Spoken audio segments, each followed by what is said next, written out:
Hey, Pashi is here, and this is episode 4 of our Anatomist run. So, you know what? This time, it's a different time of the day actually. It's in the morning. So, maybe some people like to listen to this like while they're working. Listen to some of that Battle Brothers yapping, maybe watch a little bit. But I think let's dive right into it, right? Let's see how many people join us today.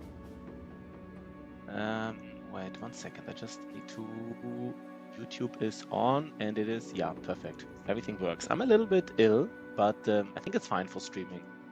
I'm sorry if anything sounds weird, but let's have some fun, right? Let's see how many people join us. Let's see what's going on. It's the Doctors, day 40, day 51, episode 4, Anatomist, part of our win streak.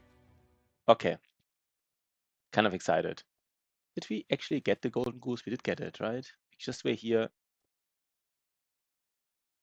1 second. Did we even go for the golden goose? Yeah, we did go for it.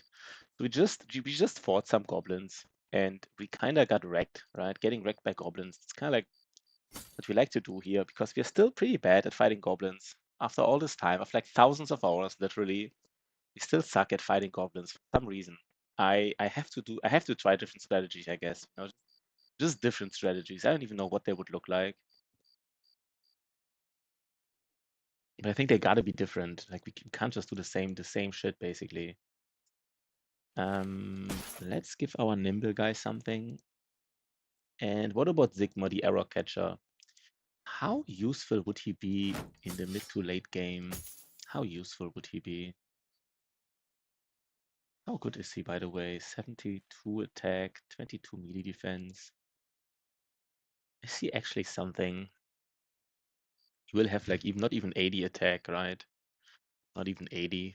So like, kind of needs accuracy if you want to do anything with him. Let's give him some accuracy, just to be sure that he's somewhat useful. I don't know. Hmm. Guess the combination of shield and accuracy is kind of like weird. It's fine. It's fine. Let's do something here. Let's try to find at least 3 more Gobo camps. That's what we're gonna do here. That's what we're gonna do. Okay, maybe there were Gobos here. To get this ambition, we had this ambition forever because we kind of like, we were here, I think, when we got this ambition. We just fought some Gobos and we were here when we got this ambition. Maybe, or shortly after we found Gobos. Then for some reason I made like a detour all the way around, which I probably shouldn't have done. And we did do it. It's not the worst thing, but we kind of like could have done so many other ambitions in between. There's Gobos. Many goblin ambushers. They don't have backup, so we might just fight them. Um,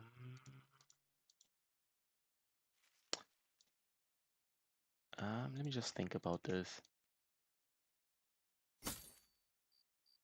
These guys don't have backup, so I think it's kind of safe what we're doing here.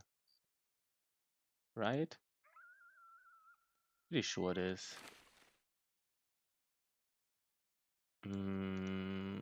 Our tank. Our tank can't do anything in the next couple of days, right?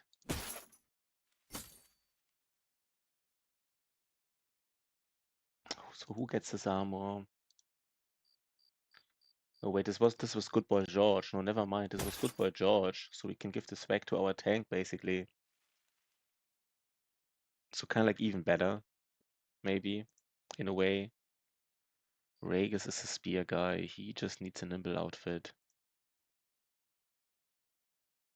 Maybe somebody in the front. Utility stunner needs maybe just a tempo flail guy. He gets the big armor, some kind of big armor, so that we have room for another. We have a yeah. Can give this guy here Ragus like a nimble armor. Then you want to have somebody else in the front. I don't want to lose anybody here. But this fight is not hard, right? Maybe I'm overthinking this. Probably overthinking this. So let's just go in basically. I'm overthinking this, right?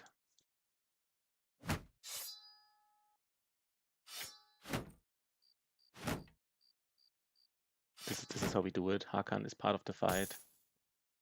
Gets a helmet, gets an armor. He's good to go. That's good, right? Something like this. This is fine. Is Hakan the one who wants experience? He kinda is, right? Kinda have, yeah, this is it. Is he though? Does he need the experience? 68 with 15 melee defense. Ibn al-Sabit is better, right? Let's ensure Ibn al-Sabit. He doesn't have full health, but he doesn't need it. Let's just ensure he gets some experience, basically. And let's go. This is not a dangerous fight at all. Let's just ensure everybody has a dog against these gobos. Oh, we lost so many dogs here. We just bought new ones, right? Like shortly, like wasn't that long ago. We bought dogs, even backup dogs. We're already low. Have to be a little more careful here now. We don't even have a dog for everybody anymore. Yeah, it's asking for trouble a little bit. I have to be more careful, but it's night. Then maybe we have to fight him during daytime. It's fine. Nice thing is though, there are patrols from a goblin camp. So the goblin camp, if these patrols are just newly spawned, I mean, first of all, we can backtrack them and see where they're from. And second of all, if they're newly spawned, which they might be, then we can their camp is not as strong, right? Not as strong, basically.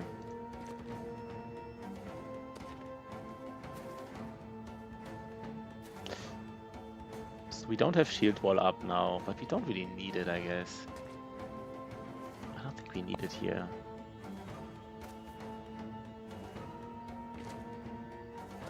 They should all shoot at Sigma error catcher. He's not even a good error catcher. He's just an error catcher because his shield mastery. That's all. He doesn't even have range defense. It's fine though. It's fine. We might just give him anticipation. I mean, maybe this is one of those runs. Basically, I would love to fight Kraken early, and then afterwards get some backup recruits. Get some of those backup recruits going. Let's see. Then have like maybe just an error catcher as a backup recruit. He doesn't do anything. The only thing he does is error catch in fights where we need an error catcher.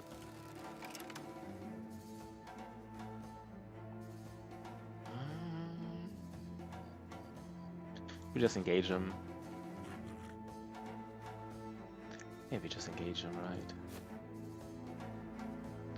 We only engage them if we have. We only engage them with a dog. If we engage them with a brother, to ensure that we don't lose the dogs.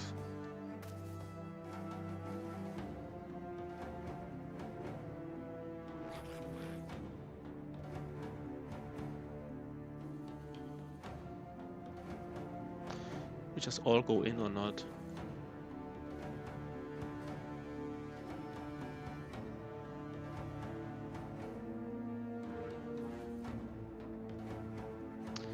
We just...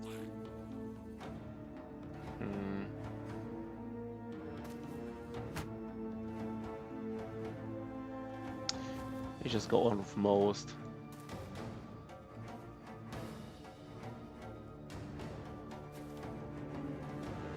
Don't want to go in with Battleforge tanks, I guess, because they can get easily punctured, right?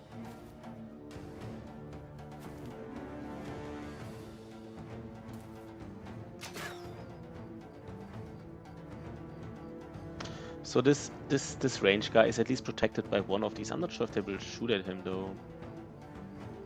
I'm not sure. Maybe this is not working now in terms of catching arrows. Maybe it is.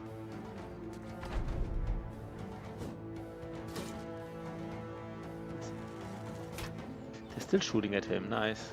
Nice.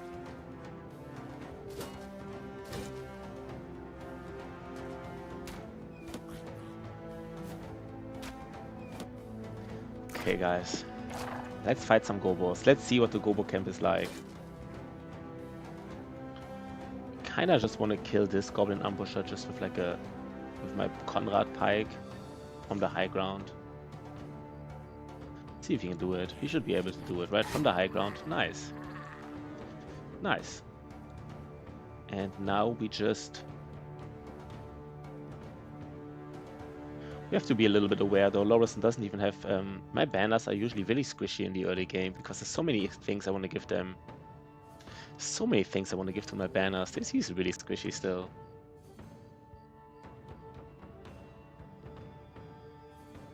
I mean, he just gets like... The only thing he will get is Pathfinder, Fortified Mind, and Colossus, right? Basically stay squishy. It's just how I build them, I guess. Let's not do anything further.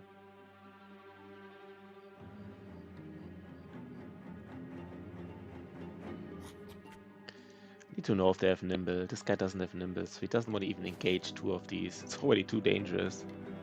Just freaking Gobos, but it's already too dangerous. Okay, I guess now we don't have to be like careful anymore.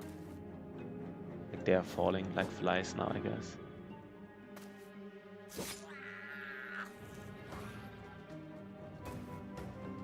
I mean, Reimer could still get punctured here from the high ground. Sea-Wave. Sea-Wave does have Nimble. No, he doesn't have Nimble. Even he could get punctured. I think I'm overthinking this maybe a little bit, but I'm kind of seeing how much damage they do, right? I kind of seen it. Ragus does have he does have Nimble though. I will not put a dog on the low ground against one of these. I think you just have to be like a little bit aware of when you should be like, if you are in danger, you might have to be aggressive.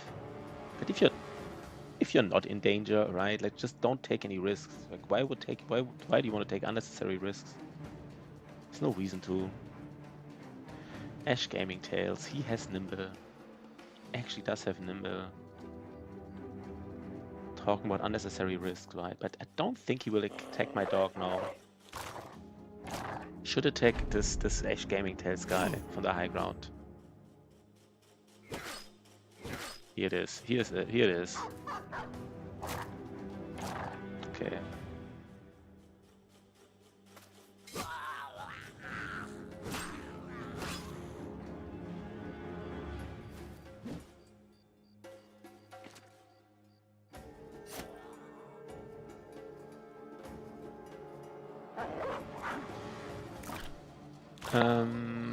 So it was just armor damage.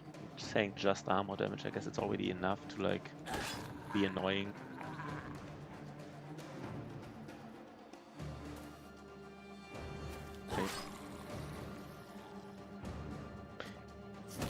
Okay, we got it. We got it. And we take basically nothing here. I mean, a fully repaired dagger, maybe. Fully repaired one we can take. That's it though, right? That's it. That's it. Let's go. Let's go. Let's see. Let's backtrack these tracks basically, and let's see. Okay. 2, 3, 4. It's kind of like almost a low roll, but it's fine, I guess.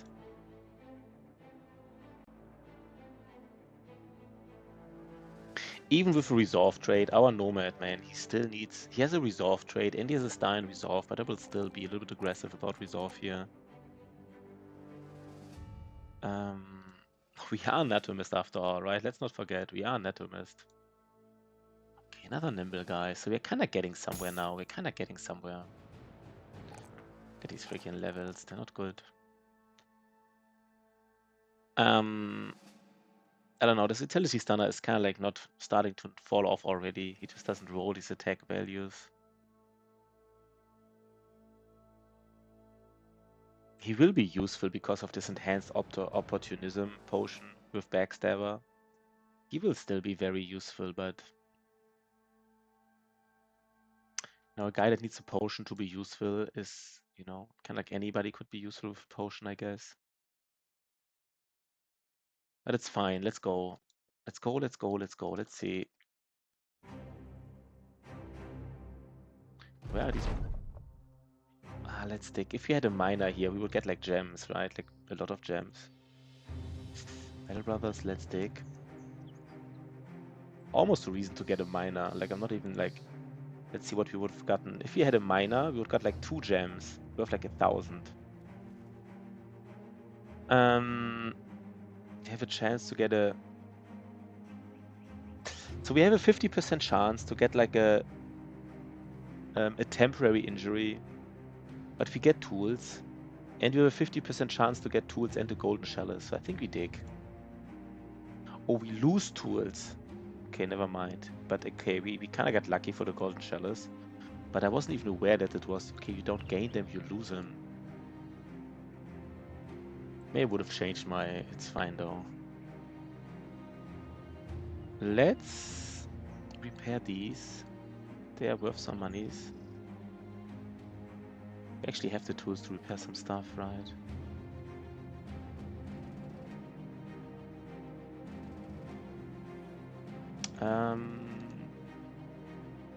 In backtracking these patrols, maybe okay, maybe it was inefficient. Maybe let's just go where we expect most.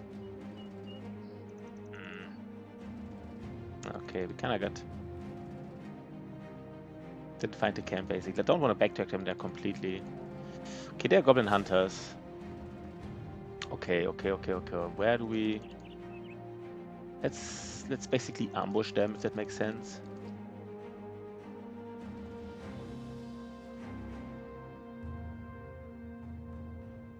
And I mean, I want to ambush them, and I want to go to the high ground afterwards on this hill. Fighting wolf riders though, right? It's always iffy. Only one range guy. I think it's... We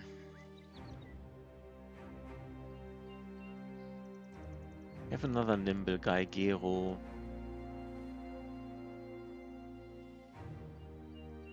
Tempo Flail.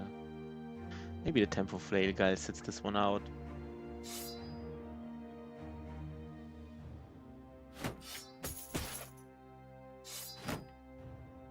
This way, Hakan. Hakan is a little bit useful. Something like this, maybe. Just have to be aware, like these guys in the back, they're just really, like, really squishy, basically. Conrad, man. Conrad is really good. Remember Conrad, the scam sword? Like, but he's not a scam sword. Like, he really rolled like melee skill. He didn't have a star, but he kind of rolled it a lot. It was, of course, very, you know, very nice. Very nice. So we just go for it, right? We're ready. It's just like a small fight. Yo, Mental Rock, what is up? Yeah, I kind of was... Yesterday I didn't stream that long, and I kind of was feeling it today. You know what?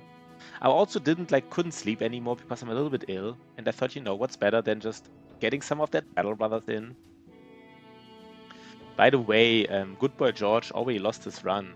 He already lost his run. Wait, I actually want to send him this. 1 second. I kind of propose that because maybe other people will lose their run too, so maybe just try again. 1 second.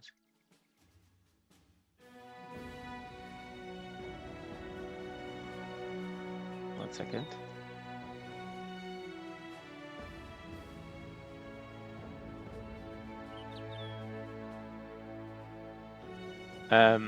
Against Necro Savants, you know, the classic basically. Did almost like the cliche, right? I mean, losing against Necro Savants is almost like a cliche, and I don't mean it like in a bad way. I just mean it like it is. Necro Savants are dangerous.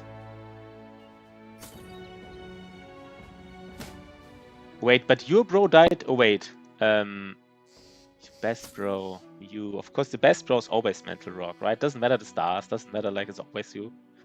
But what do you made? I think he lost like, I think he in this last fight against Necro Savants, he lost like 9 brothers. He lost someone before that, but I don't know who. But anyhow, he lost his run.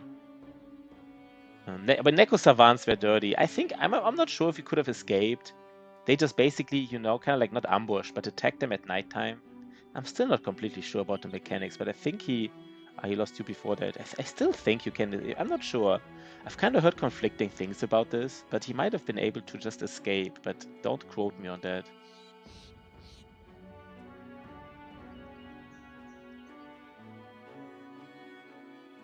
But like he had a really good run going though, right? Like I saw his run. Like he got all the arena stuff going. Like I think he was, and I mean I have to say, you know, I was really happy for him for having a good run. But I was so freaking jealous, like of this recruitment. I mean, the recruitmental rock, right? Like this motherfucker, you know, like I recruit like hundreds of bros, never get a good bro, and then his first recruit in this campaign has like 6 primary stars and a secondary star. I was like, this can't be happening. Like, what is this game telling me here?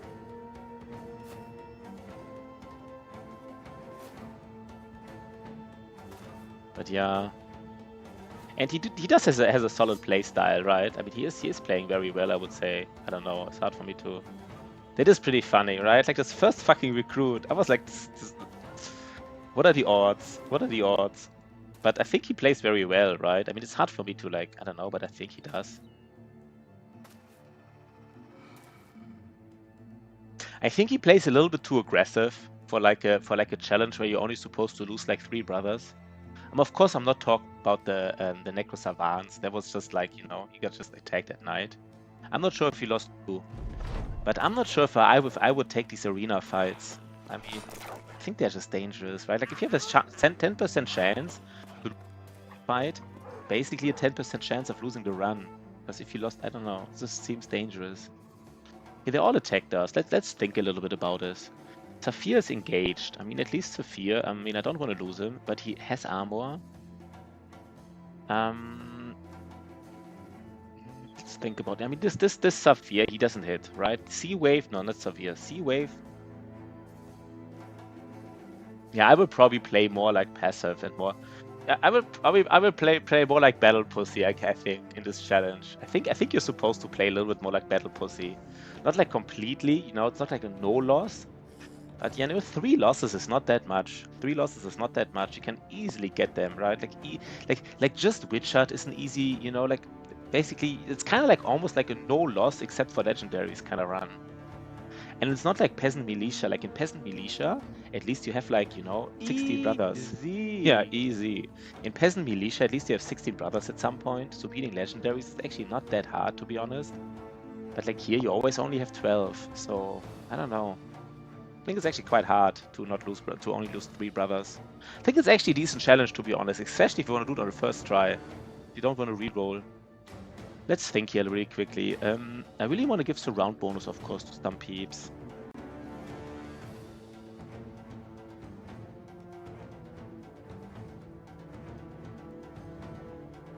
These dogs will die if I put them there, right? They will die.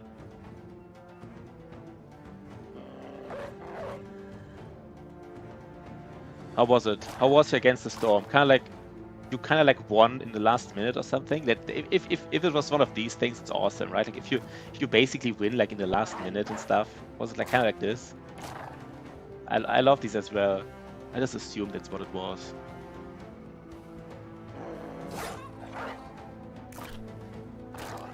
Maybe somebody has to do some tanking here. No, I don't know. Kind of afraid here. These guys, I mean, for example, the Saphir guy, he's just, I mean, he has armor, but he doesn't have stats. Let's think about this really quickly.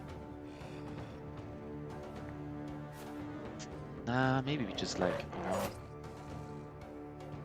put yourself, opening Forbidden Glades. Yeah, I mean, Forbidden Glade is greedy. I think you're way too greedy, Mental Rock. Because if I open Forbidden Glades, it's usually because I'm too greedy, right? Because I'm too greedy. I'm just like, what is the worst that can happen? Was it like a mole or what was it? What was in there? It was greedy. Yeah, I figured, man. I figured. That was already sounds greedy, right? Always sounds greedy. He did hit here. What is the chance to hit, right? 95%ers. This is. I mean, it is reliable. Mental Rock wants the big resources. Yeah, I can totally see that, right? It's like such a.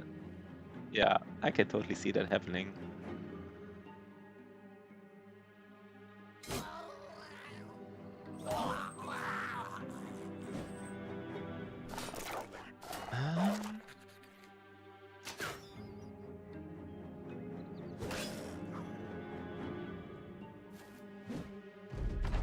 I want to know what was in there. I had to call. What was in there though? What was in there? What kind of event was in there? What kind of blade event? Maybe, and sometimes I even know the name, but if I don't know the name, maybe send me the link. I just need to see how it looks. Usually, if I know how it looks, I know what the event is, I guess. And sell your family. This, yeah, can you like? The one that gives these are all kind of nasty if you don't solve them, right? Was it like the one with I think Stormbird is considered the hardest, to be honest. Was it Stormbird? Stormbird is like extremely brutal. I don't know if this was this.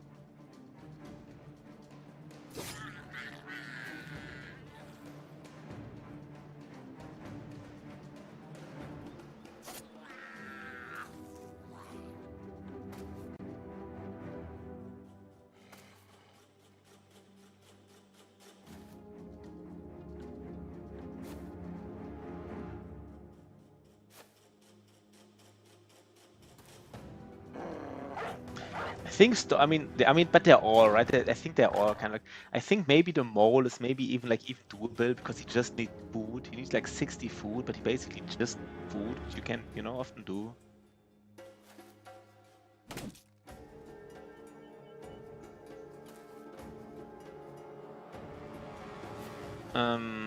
Do I even hit this guy? He's now stunned. I don't know. That was probably weird to even like now I hit him and now he's not stunned anymore. That was just weird, right? That was just weird. Lightning catcher. Let me just check that really quick. What do you need here?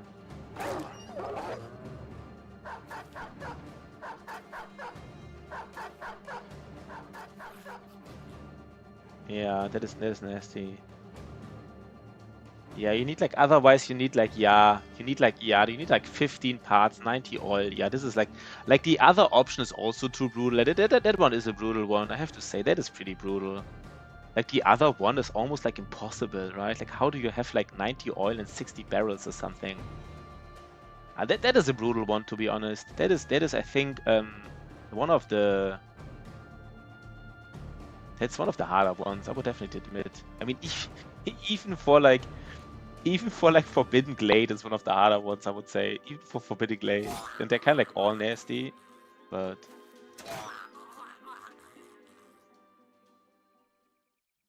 yeah. Nice. But that's what this game is all about, right? Okay, so let's find this camp here. Let's hope. I mean, they have to come from somewhere, right? All these patrols, they have to come from somewhere. Here they are.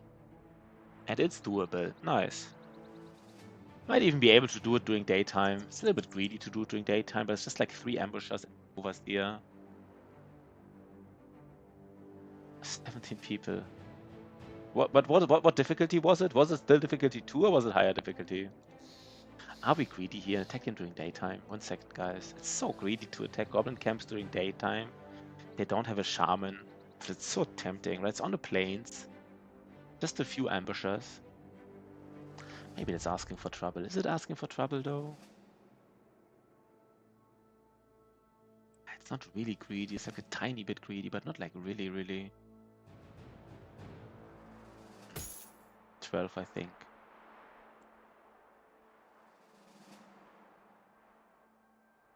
Oh, yeah, Dangerous Blight was already active, yeah. But this is really fun, right? Like if you the nice thing about like having a couple of really, really nasty playthroughs, like runs, like settlements in between, really makes the other settlements more fun, right? Because you know how dangerous the game can be. I kind of like this. This is, by the way, again, why I hate this. I hate the cornerstone, which tells you what's in glades. Because you remember when I said it was too overpowered? Like if you can see inside glades, just too overpowered. It takes away all like that. I think I should remove that one. Because if you had that cornerstone, it's also non-issue. Would just not open the glade, open another one.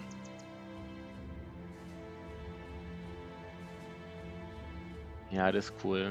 Let me just think how we do this here, guys. Could just... Yeah, it's too strong. I still believe it. I still think it's too strong. I mean, we could maybe just... who has the highest? Maybe just... Hakan. 1 second, guys. Tempo Flail, bro.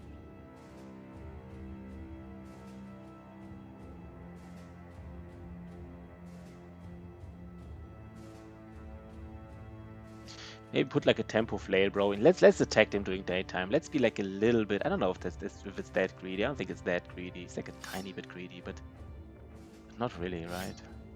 Please tell me it's not greedy, guys.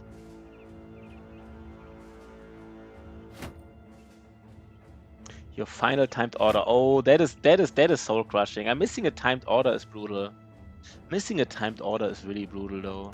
Because you know it's like all the shenanigans about it, right? Like you lose kind of like everything, right? You lose the not the resolve, but yeah, you lose the bonus, you lose like everything about it. That is time. I mean, I sometimes, yeah, timed orders is like so binary, right? Like either you get it and you get like all the bonuses, or you don't get it. Sometimes feel maybe they should make it less binary, you know, maybe make it like in 3 stages. Like either you fulfill it and you get all the bonuses, or maybe you just slightly miss it and at least you get like the, you know, like the resolve or what it's called. I'm not sure, but it is really binary.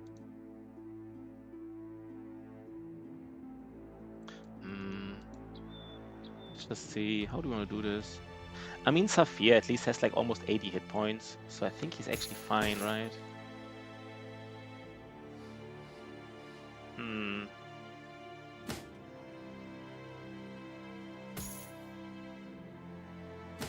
Hakan. No, I guess that's fine. I think I'm overthinking this here a little bit, but like I really don't want to lose anybody. I really don't. And here, to be honest, probably Goblin Pikes are even stronger, right? Just for the less action points needed.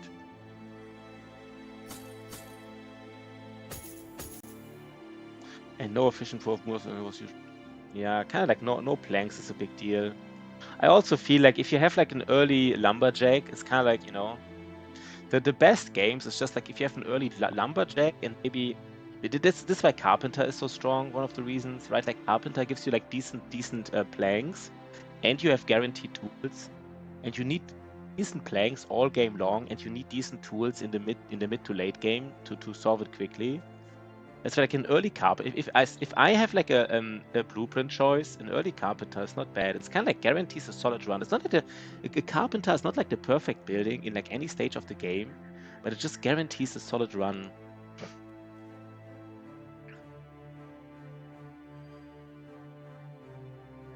Let's be a tiny bit greedy here. Let's be a tiny bit greedy. Attack him during the afternoon. It's like a little bit greedy, but just a little bit. Okay. I mean, honestly,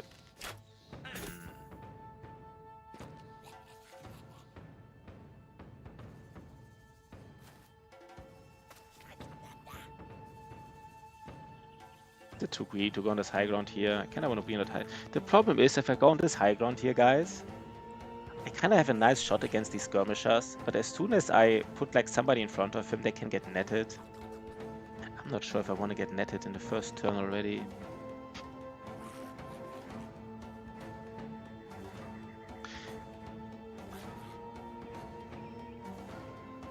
Maybe this time we actually wait for them, see what they're doing, if they move forward.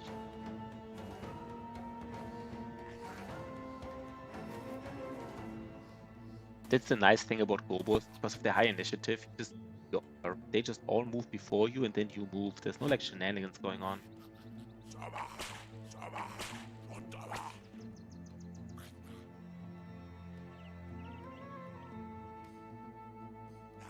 I guess there's several. I guess there are several ones with nets. Maybe we can kill one guy here, right? Almost. Ah, fuck it, right? Almost. It was a low roll. I feel like this had to be a low roll, right? Armor was hit for 47 damage. Let's actually check this out. Why was the armor only hit for 47 damage? So we are supposed to deal like... I don't even know. I guess we don't have crossbow mastery. Never mind. Never mind. Never mind.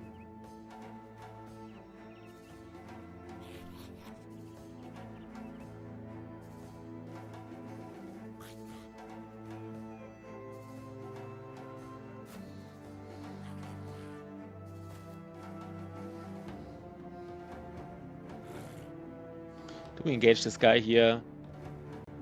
Let's actually try this time to not get netted immediately. Like, They net, like, you know, if you go within 3 tiles, they definitely net you. If you don't go within 3 tiles, they might move forward and net you, or they might not. No, never mind. I guess no, never mind. No, we fucked this up, right? No, we will get netted here. Never mind. It's actually a reason to get a second range, bro. Just for these nets, to be honest. Just get a second range, bro, just to get more nets. It's really hard to get nets with just like one range guy.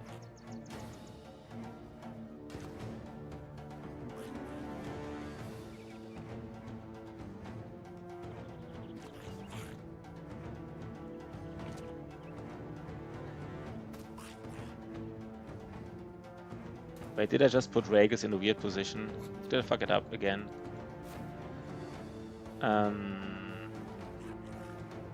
I kinda fucked it up. It's fine. Okay, let's get netted.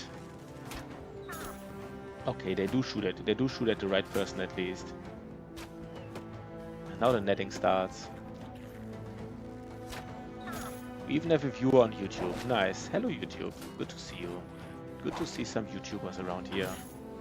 Maybe today is the time we raid Otozama at some point, right? Give some of that raiding back. Give some of that raiding love back. Okay, now let's be careful here.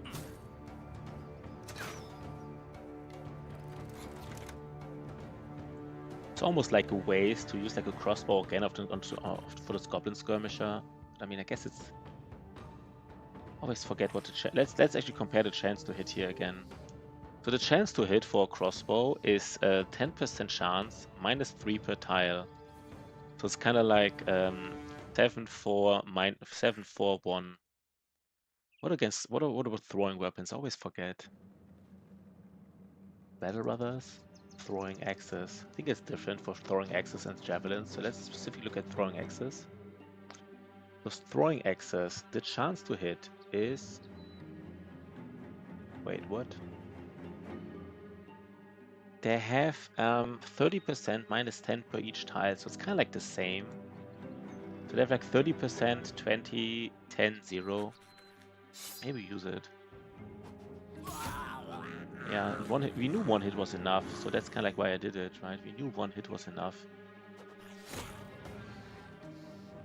Had to be enough, basically. Had to be enough.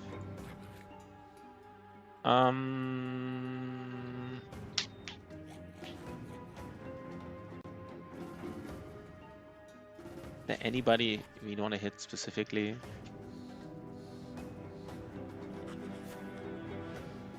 Good that we brought the goblin pike, right? So we can still hit. Get some of that damage in.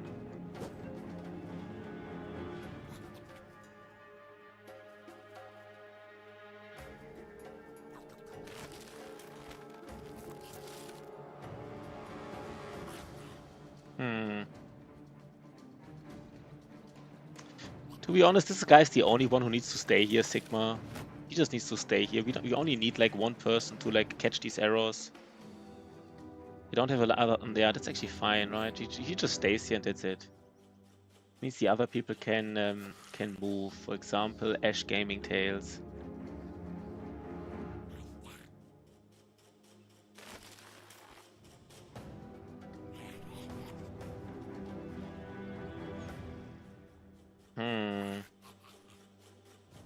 Do I really want to use a dog? Can't decide right now.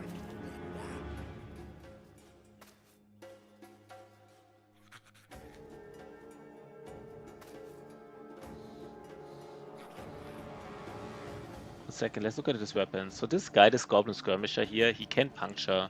But, I mean, somebody can always puncture. But it's only one guy, right? Always forget, this is... The Goblin sword can't puncture. It's just the Goblin, like, this weapon here. Which is kind of like a mixture between a sword and a dagger. I think it's actually more dangerous anyhow. Let's try to...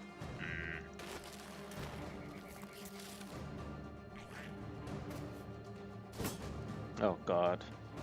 Disaster, right? Disaster.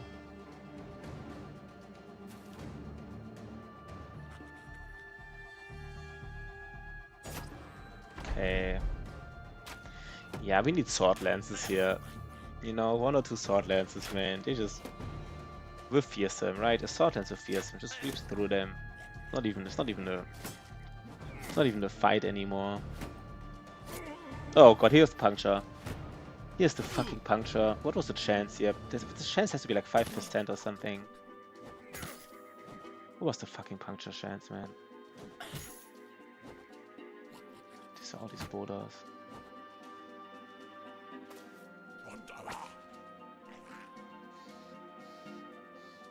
6% puncture, of course. They roll it, right? They roll a 6%.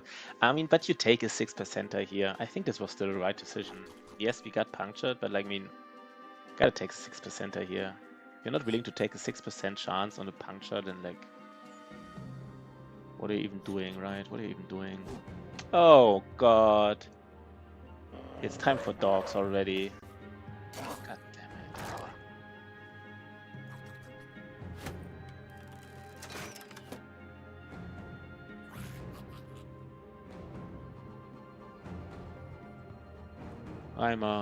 Don't tell Sergey, yeah.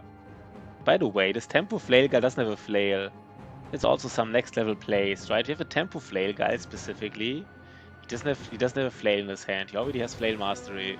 The plays here, right? The plays. Yeah, we just don't tell Sergey, that's correct.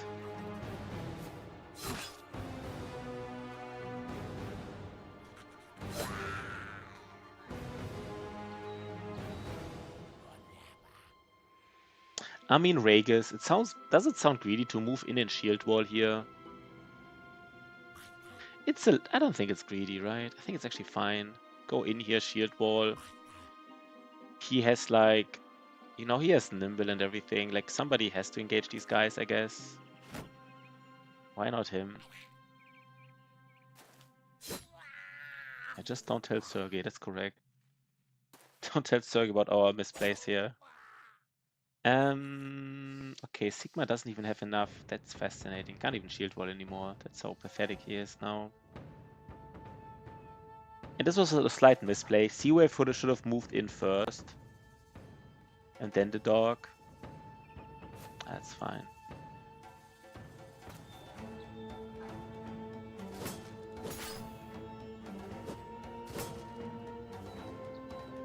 Yeah. It's just goblins, right? It's just goblins. Oh god. I mean, we did attack him during daytime. If we lose someone, it's completely our fault. This is kind of unlikely, right? Please tell me it's unlikely.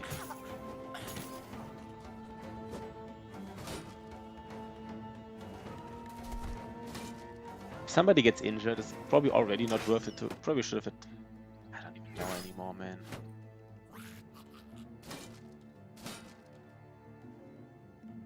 Okay. Okay. Okay, Reimer does place a dog. He does place it. Zafir never hit so far. He never hit a 50%er. Maybe now he can do it. For once in his life. No, he can't. He can't get 50%ers. Third time in a row. He doesn't do it. Fuck this guy, right? Fuck this guy.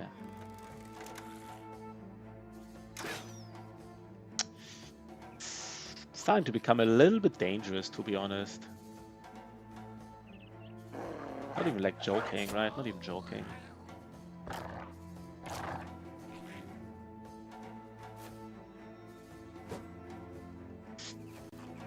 Okay, missed another 80. Missed another 80. 60, I mean. Okay, got a 60. Good. How do we approach this? This Goblin Skirmisher here. Like the 8th time we tried like a 50%er against him. We don't roll it. Sigma. Does Sigma die here now?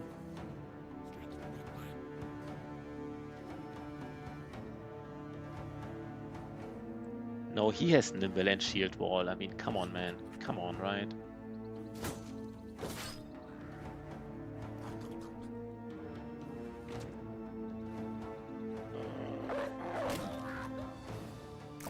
There was the nice... You know, this one surround already made a difference, probably. Yeah. 62%. Oh, God. we're actually having trouble here. Like, it's really like we are having trouble here. If I lay down a dog, the dog dies, and they get confident, right? Ash Gaming tells he does he attack again? I think he attacks again.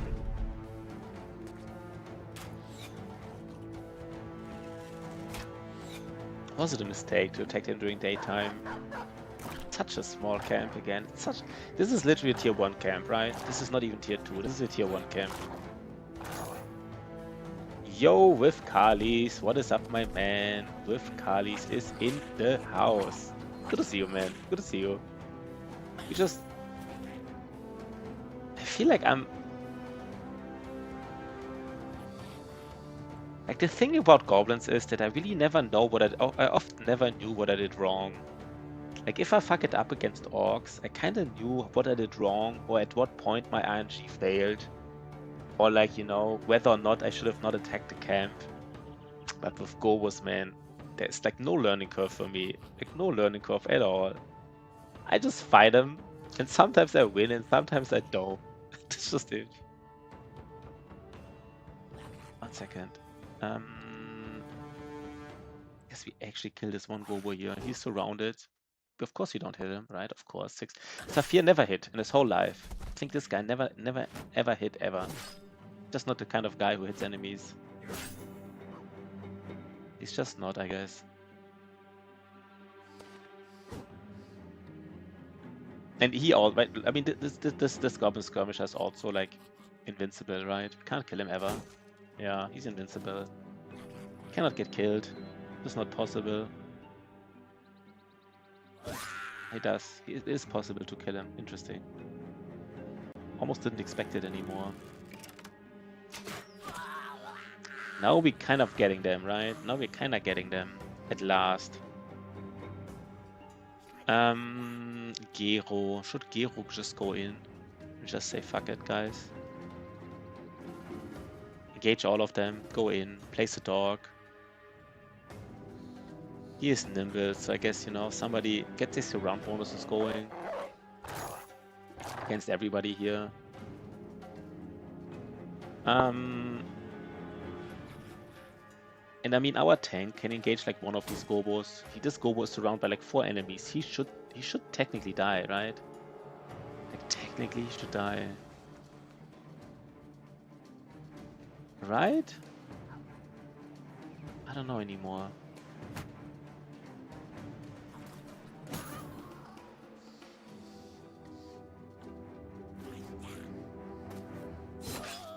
Yeah, okay, I mean, he gets it. No, does he die now?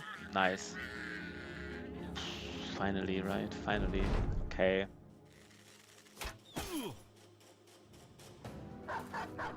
Nobody got injured. I guess that's already success. Like, if you don't lose a dog and you don't get injured, for me that's a success. Of course our Battleforge tank got injured, I forgot.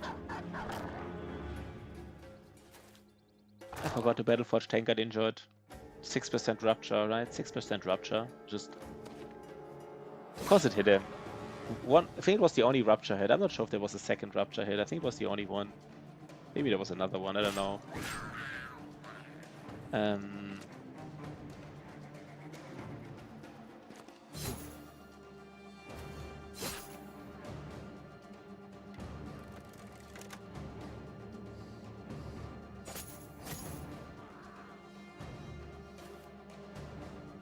Now they're completely surrounded here. Now it's just like...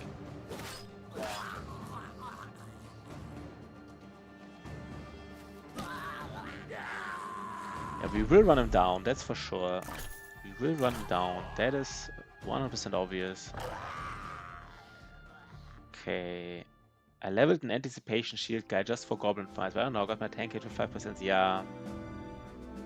These ruptures, probably ruptures. Did the tank get ruptured by 5%ers?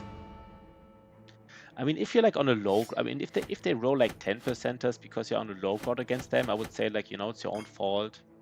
But I mean, if they roll 5%ers, I mean, you gotta take some risk in this game, right? You can't just, I mean, I don't even think it's a mistake to get hit by 5%ers a lot of times. Yeah, rupture does sound painful. What is a rupture even? Like, wait, 1 second. How do you call it? Rupture.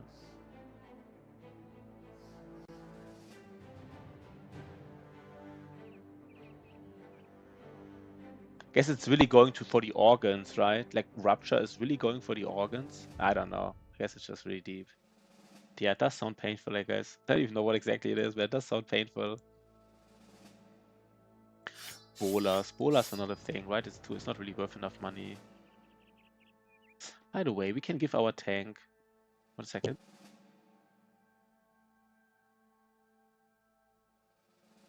Isn't it called Rupture? No, it's called Puncture. Oh god, it's called Puncture, right? Not Rupture. It's called Puncture. Getting hit twice in a row on a 5% is like 0.5%. Now it's a little bit higher, the chance, right? 5% times 5%. Wait, how big is the chance? Oh god, no, maybe it is this. No, it's even lower. It's even lower, I think. It's lower, yeah, it's lower. It's not impossible, right? It's not impossible. I mean, this is kind of like no town, no loss. You can get triple punctured, right, by 5%ers. I mean, you can get, this is, I mean, if you do it often enough, it will happen. But it's puncture, not rupture. So our tank again, our tank just gets ruptured, gets punctured. It's just like his role, I guess. Gadulf. What does Gadulf do? I don't like these roles here, to be honest. But you know what? It's time to give him... Oh no, we said 5%. The 5%, yeah. If somebody rolls a 5% puncture, it's not a puncture anymore, it's a rupture. I was almost clicking like this crossbow button, but of course that's wrong. Almost clicked it. Do we give him throwing mastery already? By the way, let's ensure we don't do stupid things here. Do we give him throwing mastery already or not? 1 second.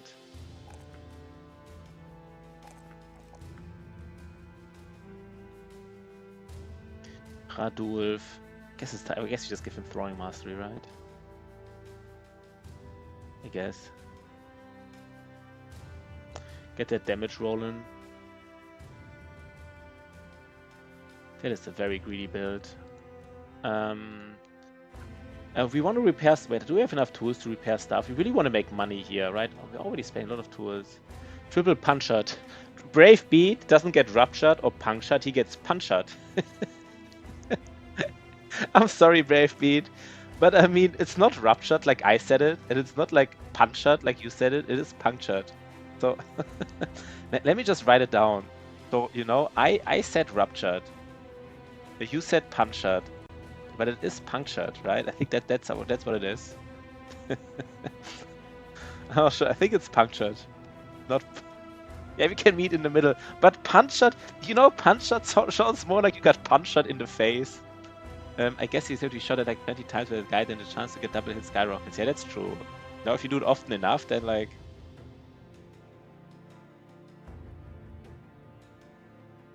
But yeah, I have to say, I like punctured more than ruptured even. I think punctured is a cooler word than ruptured, Brave Beat. I think maybe I use your word in the future. You know, tanks get punctured.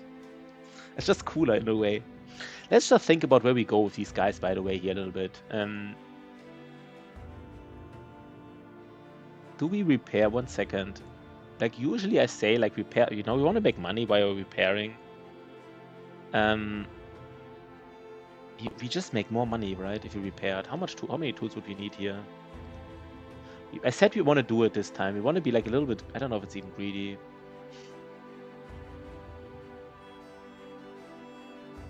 Brave Beat. We meet in the middle. Maybe we really have to give... It's basically for tanks. If you get 5%, it's a rupture.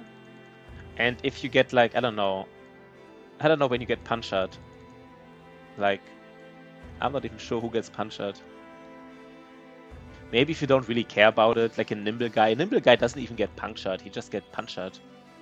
You can take some look here. This is probably, I don't know, the positioning of this guy. There's another Gobo camp, but it's a tier 2 one. So we don't really like it. By the way, we might just scout this area because we don't want to go back to it. There might be, I don't know, there might be like a black monolith here, whatever, right? Probably. Oh, we don't have money. Oof. Wait, what? Did I just fuck it up? We don't have money. Oh god. Oh god, guys, I fucked it up. I fucked it up. Why do you not have money? Why do you not have money? Fuck. Rip win streak. Yeah, rip win streak. Why do you not? What am I? What the fuck, man? I forgot that we need. Forgot that we need money.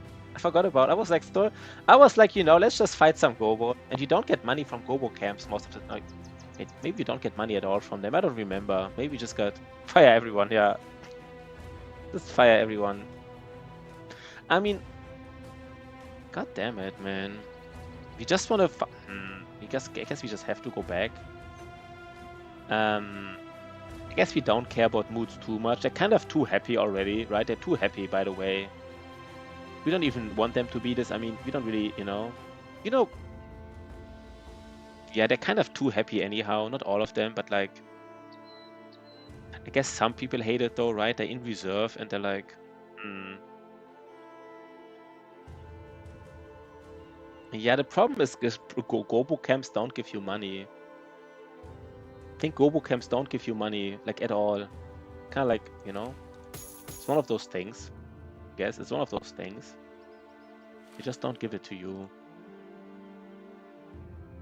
How do we do this?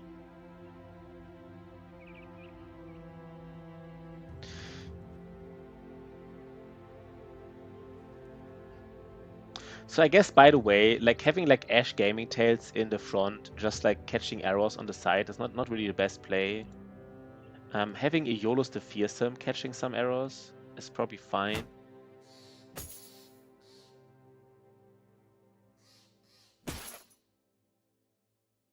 Yeah, getting ruptured and then not getting paid for it. That is brutal, to be honest.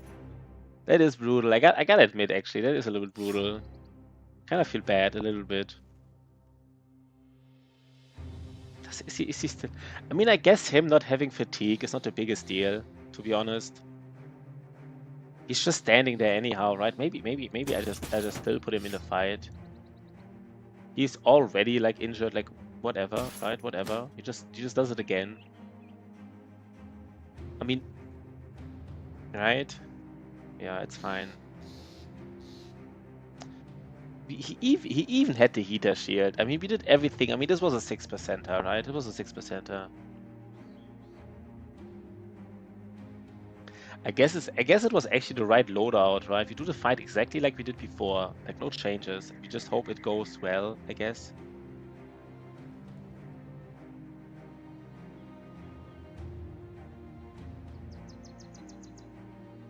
And our flail guy this time, our flail guy does actually have a flail. He does have it now. So, you know. We might have to use some dogs here, as we often do, right? Everybody gets dogs except the range guy, because the range guy always has something better to do than placing dogs, I guess.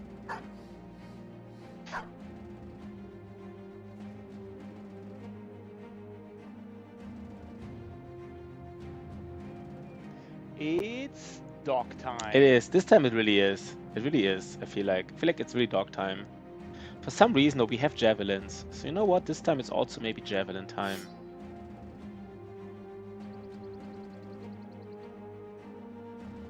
I need to remember that we have a smoke pot, by the way. I always forget this. This is why I'm not really, you know, I don't really like grenades that much.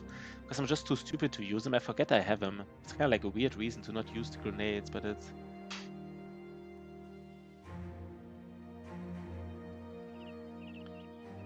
Should we just maybe... 1 second, guys. We usually have some action... No, do we have some action points sometimes? 4 action points. Maybe we actually do. Yeah, it's easy to forget, right? It's really easy to forget. Maybe we have some action points here at some point. Gero...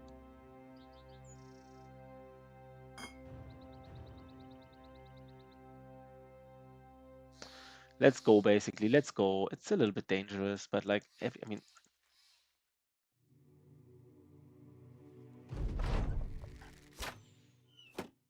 Okay. Can't believe you don't have money. I just clock your inventory, right? Yeah, but I mean, you are supposed to use them, I guess. You are supposed to use them. And like, I mean, often I mean, the thing with these poisons is, right, they're not like that strong. It's hard to say how strong they really are. Like, for example, in this fight specifically, I guess, like, if a goblin gets hit, he's kind of like almost dead anyhow. So like, poison him, like, right? And dangerous enemies, like these enemies who are really dangerous, who you would like to poison, they often have like this trait where it's only for like 1 round and it's like really effective. I think that the worst thing about poison is if they have this trait, I don't know what's called, like, let's actually check what this trait was, but like this resistant trait, then also the poison starts out like really not effective, like resilient, right? Status effects that have their effects grow weaker over several turns, like goblin potions, are at their weakest state from the start. Yeah. Like really, like it's kind of like a little bit weird. Like most enemies who you want to have or who you want to poison are resilient, and all other enemies you don't really care about. But I don't know. I mean, it's kind of like free, right? It's not much money. You don't get much money from it. You get like 15 gold from selling it. So if it has any use in the fight, and it costs like 2 fatigue, right? So in your backpack it costs 1 fatigue. So it is kind of free to carry around. If you have any use for it, you probably want to use it.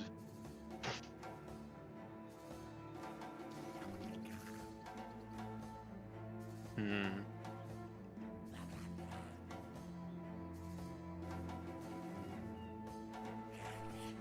I guess this time we really...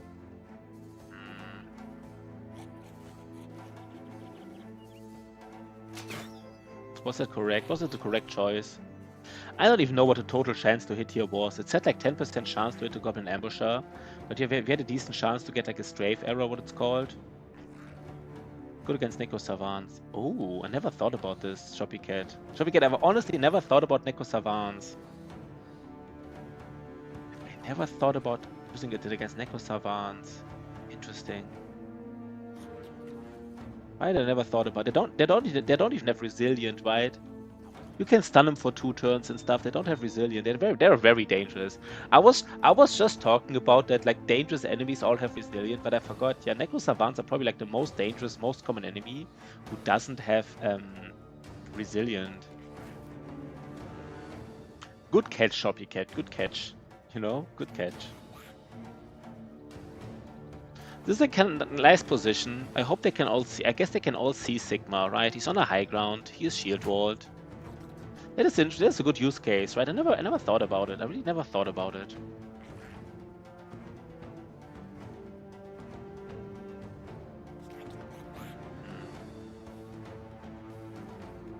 For example, this time here, right? No, I do I shield wall here with Reimer? Maybe I actually still shield wall. 1, 2, 3, 4, 5, 6.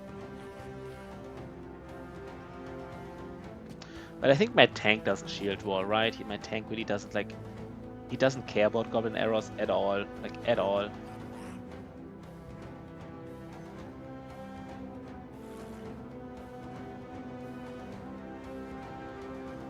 Question is here like a place where I like...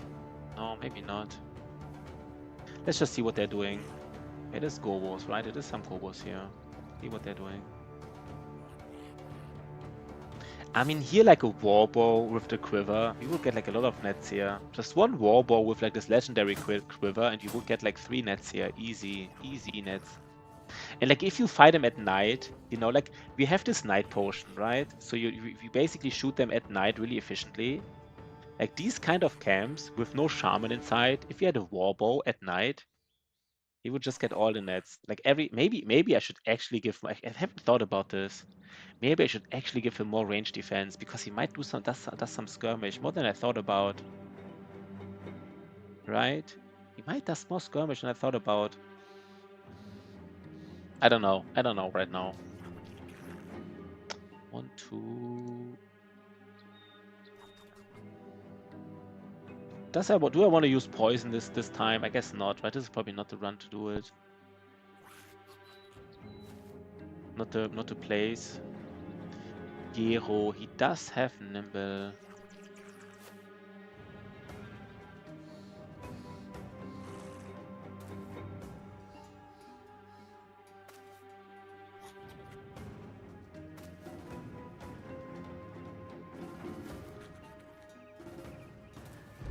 Okay, this turn will be brutal, right? We get bowler to death and netted to death and everything. Nets, bowlers. Guess the only thing that doesn't really hurt is arrows, because we have a nice arrow catcher on a high ground. Field walled. But yeah, we will definitely use it. I never in my life used Goblin Poison against What about the Webknecht Poison? Is this solid? I forgot about the Webknecht. Is that the Webknecht Poison does damage, right? Which is probably not as useful against Neko Savants. Poison is really useful, right? Also lowers like their action points, but instead of 9, they have like 6. And then the second round, they have like 7.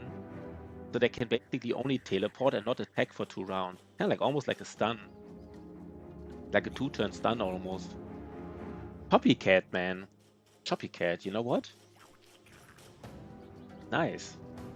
Good job, man. Good job. Who do we kill here? Let's kill somebody, right? Let's kill this skirmisher. I will also try it in my run. Everybody is flashed here. Everybody's like flabbergasted. Like, what I just hear? Like, poison. I mean, I guess most people aren't really using poison. Like, I watch some streamers sometimes, and I rarely see them use poison, I think. And like, you know, now everybody's like, oh my god, poison against Necro Savants.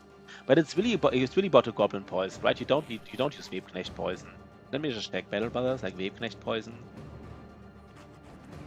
I mean, you can craft Webknecht poison. I think it just does damage, right? It's just not that useful.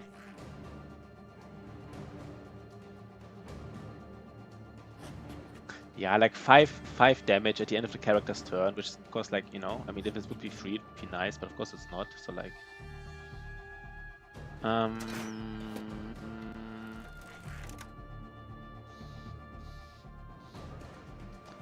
the strategies here, though, right? The strategies.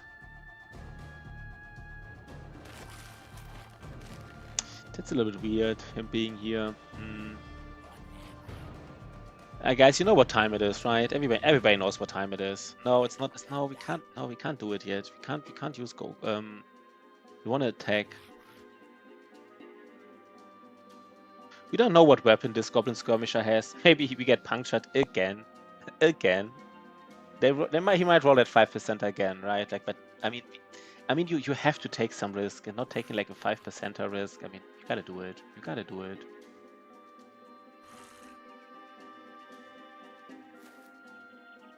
What's the chance to free him? It's actually not that high, right? It's not that high. Huh. Please don't tell me I'm supposed to shield wall here. I'm not, right? I'm not. God damn it. Just to lower the percentage from like 7 to 5 or whatever. I do the shield wall here. I'm surrounded. No, I don't know, man. I think I'm being too afraid of stuff. Oof. That was nice, though. That was nice.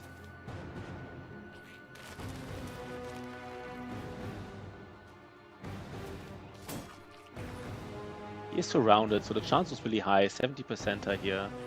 This guy just needed like I don't know, a little bit more.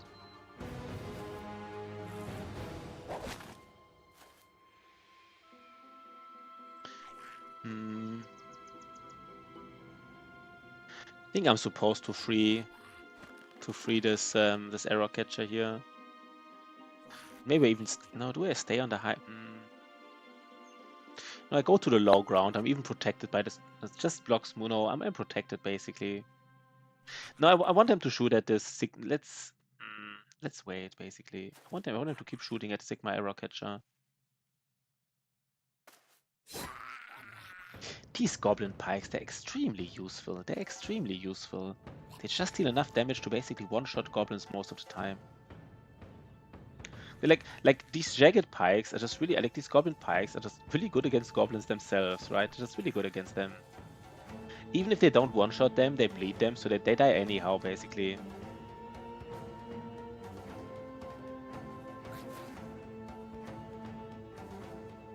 How many action points does Reimer still have? Reimer has 5 action points. Taking notes again. With Carlos will be like, he learns all the stuff now. With Carlos having his notebook out right now, he's just like, this is more like a lesson, right? This is not like a fun stream. This is more like a lecture. Maybe you should call it like, oh, these are really strong. I mean, I don't know if you knew this with Carlos. Some people might not know this, but they take less action points to use. Like, just I don't know if you, I just show it, but I guess you know it, but who knows? Well, like this attack only takes it only takes 5 action points, even without Polar Mastery, right? Like usually you need Polar Mastery to lower the action points to 5, but Goblin Pikes always use 5 action points. That's why they're often useful, even in the late game, even if they're not named. But of course, you know, the downside is they don't do that much damage, but honestly, the damage is actually, I think it's even more than, it's like comparable to like a Pike or something.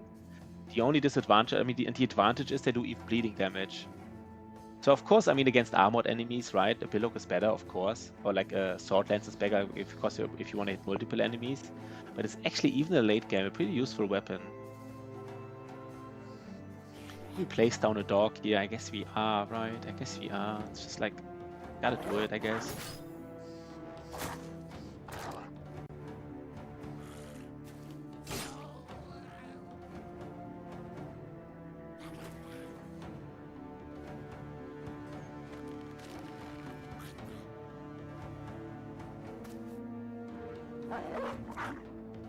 Yeah, and they're light. And they're light. Oh, they take less fat to swing as well. I didn't even notice. Oh god, they're super strong. I forgot about it. So you can, yeah, you can stay fat neutral even without mastery. They're just good, right? They're just good. Yeah, you can stay fat neutral without mastery, which is very useful. I forgot how good they are. I kind of knew they were good, but I kind of forgot. Can Rhyme? I mean, Rhymer can get surrounded, right? Yeah, he can get surrounded. Whatever.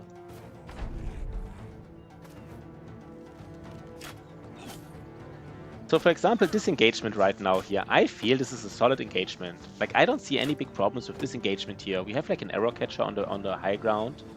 We're like having people engaged here. Like our dogs are protected by brothers. Like if you get injured here or anything, I don't know the mistake.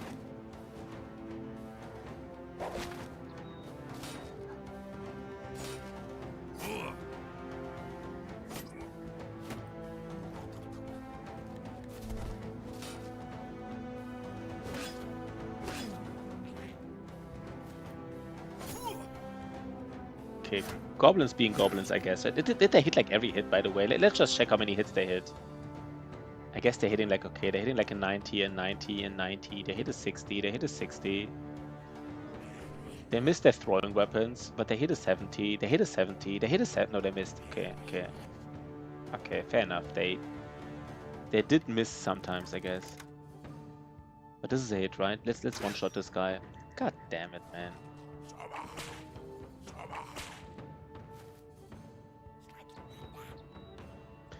Lorison doesn't have Pathfinder, right? Yeah, he doesn't have Pathfinder. Yeah, I don't know what to do about this.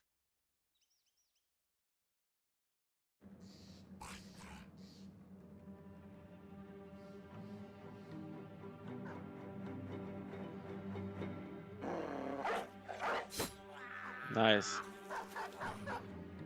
Okay, the dog is just dogging around, I guess. Dogs just beat dogs, right?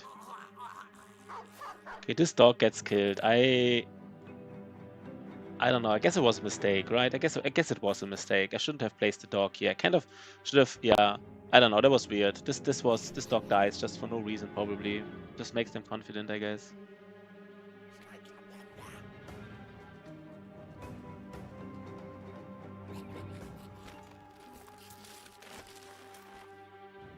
Disaster.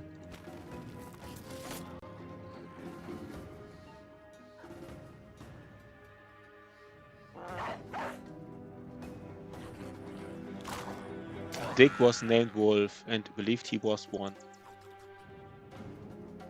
Wolf. Oh. Wolf the War Dog. It's an interesting name, right? Wolf the War Dog. It's kind of like, I don't know. I don't know. Your name is Wolf and you're a War Dog. A little bit random. I guess Sea Wave does go in. And I don't know right now.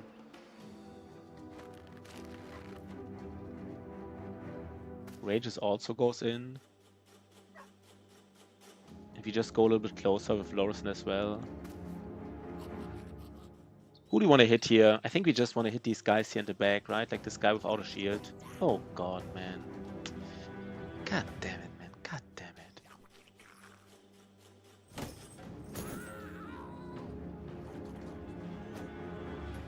We are missing some attacks here, by the way. We are missing some attacks. Like, this is not like, this doesn't have to be like this, right?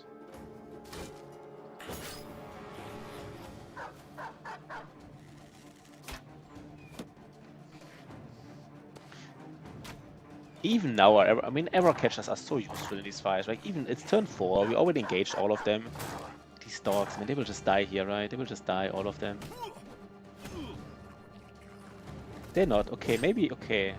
Interesting.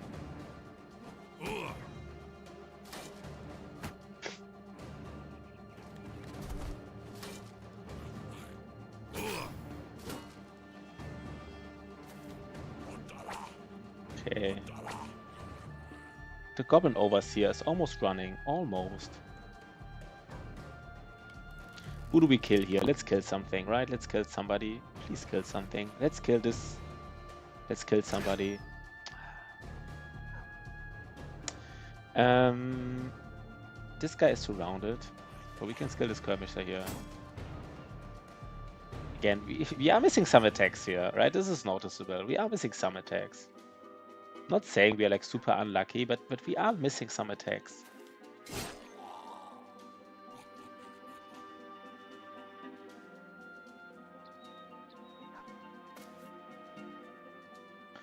Almost inclined to shield wall here, but I guess I'm not, right? I guess I'm not.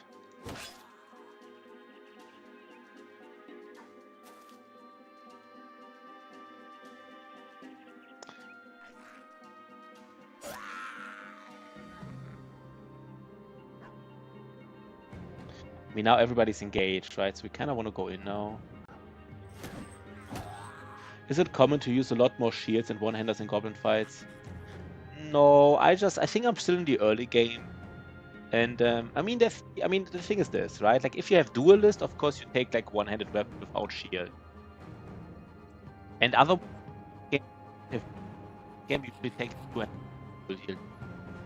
But still, like in game, question is, do you take like a shield and one weapon, or do you take like a dual with one weapon, take like a bad two-handed? And I kind of like in the early game.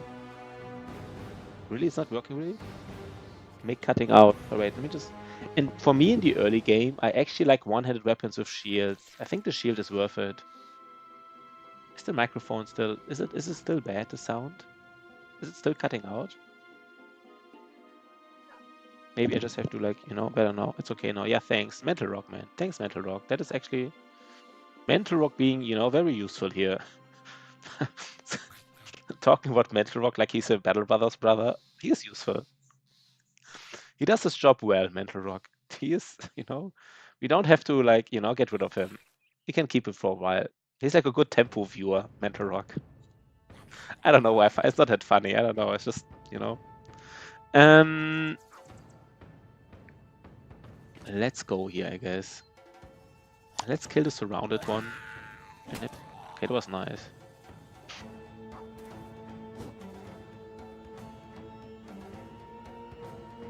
The stream support guy, yeah.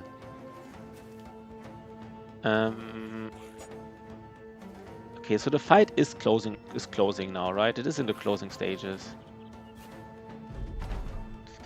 I mean, I think one of the most effective ways against goblins, of course, is kind of like a sword lance with fearsome, right? Like sword lances, I think sword lances can, even if they're not named, I think you can get like a lucky headshot that can actually one-shot some goblins. And with Killing Frenzy, they can definitely one-shot them as far as I know. But it's just like the fearsome, right? Like goblins are super susceptible to resolve cascades because their morale is so low. Fencers. Interesting. Fencers. I guess because you can one-shot them with lunge, right? You just one-shot them. Easy. But they have high stats, right? They're hard to hit. That's what I like about sword lances, right? You just hit 3 at the same time. So even though they have high stats, you will hit 1 or 2 usually. Fencer. Oh, that's true. Oh, that is actually true, right? Just a fencer with Goblin Trophy. That is honestly, you know, yeah. Good point. Good point. Fencer with Goblin Trophy.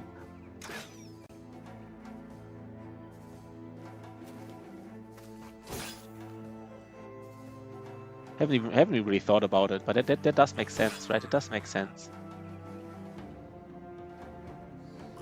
Time to move in, right?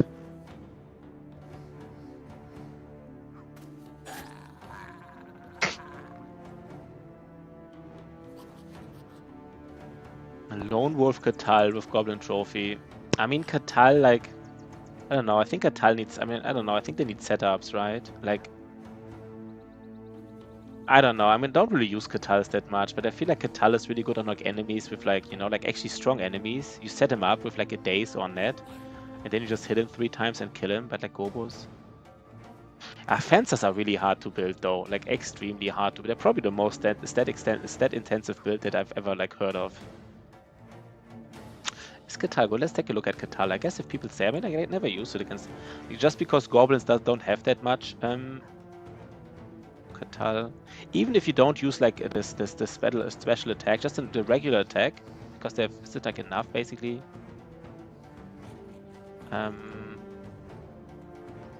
Because I mean, you don't want to spend your time setting up your Catal dagger, right? You don't want to like use you don't want to use Death Blow, because if you like, as soon as you like daze, stunt, or trap them in a net, it's already too much work. So you just looked at the regular stab attack. Is that true? Just like 2 attacks and they're deaf. They're dead. They're deaf. They're dead. I guess that's true, right? Just like 2 attacks. Yeah. Yeah, then you can move 1 stack, attack them 2 times. That sounds decent, right? That does sound decent. So what are we doing here, by the way, guys? What are we doing here? I don't know. Maybe we just really want to get that kill here.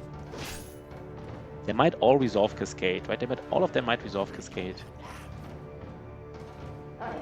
Just maybe just kill like 1 more guy. Basically break him and kill him. Break the Goblin Overseer and kill him. It might be enough. It might not be. No, it should be, right? It should be. Oh god.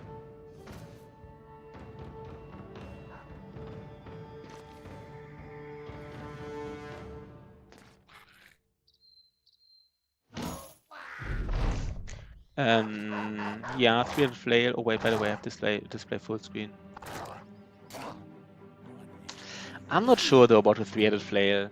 I mean, my thinking about the normal flail is that the normal flail has enough armor ignore damage that you do one-shot them on a hit shot, for sure, right? Like a normal flail on a headshot will one-shot them, but a 3-headed flail will not. So I don't know. I don't know. I mean, I actually think like against Gobos, like the armor ignore actually does matter, right? They do have some armor, don't they? 1 second. Like wait, Battle Brothers, Goblin Skirmisher. How much armor do Goblin Skirmishers have? How much head armor do they have usually? Like 40. Yeah, 40 to 90 head armor.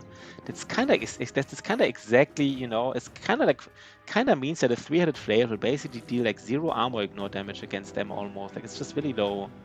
And the normal flail will deal like basically all of it, all the armor ignore damage. Does it one-shot? 1 second.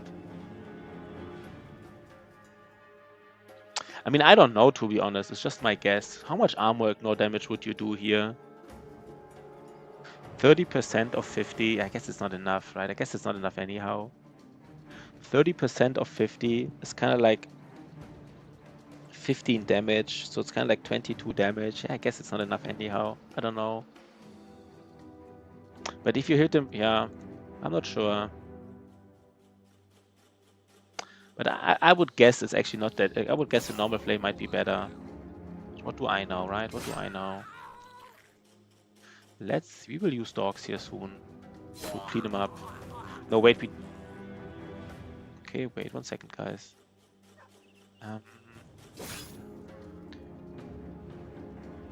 Goblin Overseers, by the way, Goblin Overseer, you can kind of like sometimes one-shot them with headshots.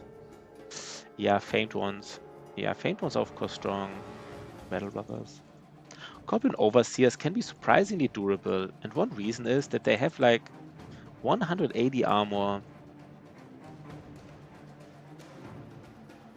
You kind of want to one-shot them with like you kind of want to headshot them, I guess, because like they even have less armor on the head. But of course, that's easier said than done.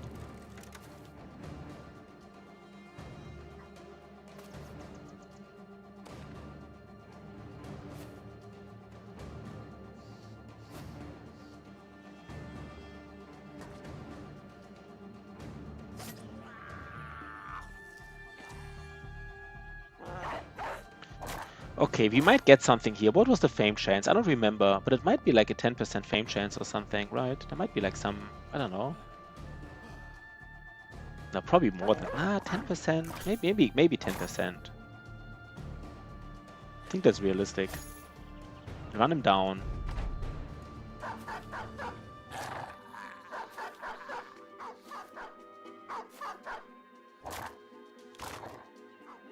I mean, my thinking about the one-handed flail versus the two-handed versus the three-handed flail is kind of like, if the one-handed flail can deal like serious damage in one hit to an enemy to kind of like, you know, concussion him or kill him or whatever, then it's usually the better weapon, I would say.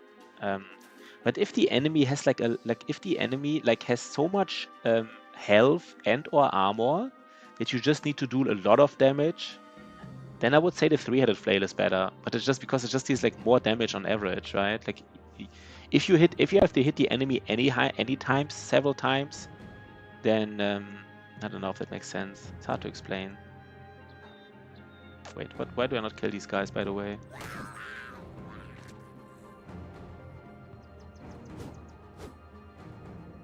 Want to get all the XP here, right? Want to get all of it. Don't want to like miss anything.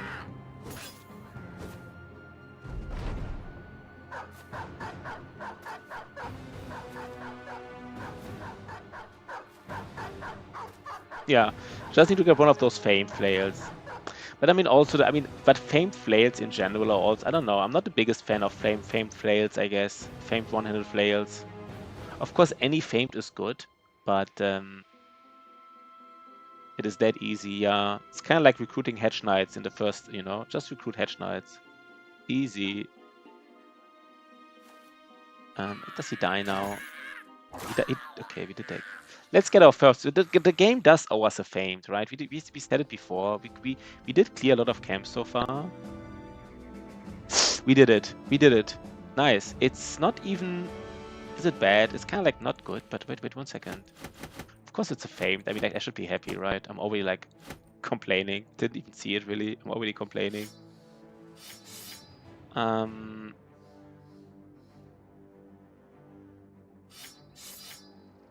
Let's take a closer look. Nice.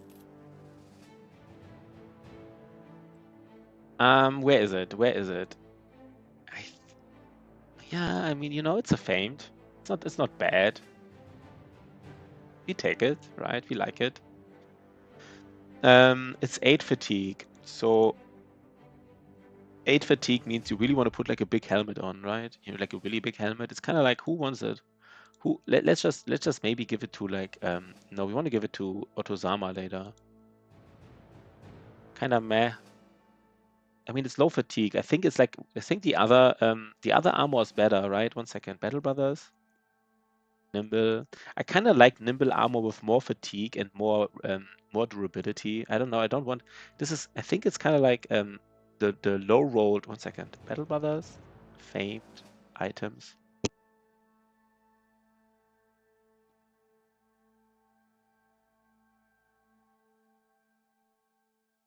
Yeah. Oh, I guess no. It's actually pretty bad. I forgot how bad it is. Like it's like the lowest of these nimble armors. And like let's check it. I forgot how bad it is. Like one reason why it is kind of like bad. I mean, of course it's good because it's famed. But one reason why it's kind of bad is that like, you know, you have like the first 4 tiers of nimble armor, they get like strictly better, but they all can roll like up to 8. Like even a freaking like, if you think about it, even like a famed noble male can roll like -8 and has like 200 durability. But of course, all in all, you know, it's a famed. We can basically give, for example, one of our brothers like this famed and then like a big helmet, like even like one of these helmets, right? Maybe not one of these, but probably one of these. And we're happy here. We're happy guys. Hakan. Hakan does roll something, I guess.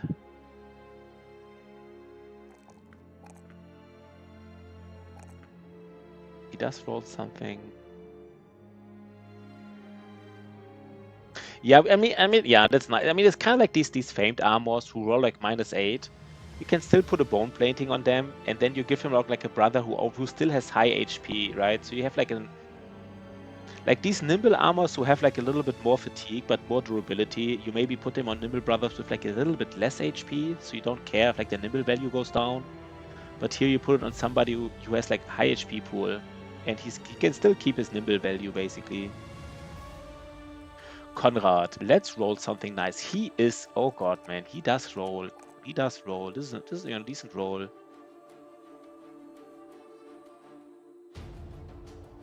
It's kind of funny that he, I mean, a fat neutral with like athletic is just not a thing. But I mean, could we make him like nimble forged and do something with this? Let me think about this. If he would be nimble forged, but like 1, 2, 3, 4, 5, 6, 7, 8, 9, 10.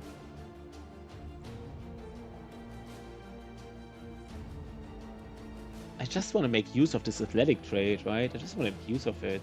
Kind of thought. I mean, he will have high man splitter. Fat and athletic. Fat, I mean, he's not fat, he's just athletic, but I don't know if you mean a fat neutral with man splitter. I mean, the problem with man splitter, of course, is that on certain terrain, he still uses fatigue, right? Like on some terrains, he can just move one step and use the man splitter, but on other terrain, he cannot.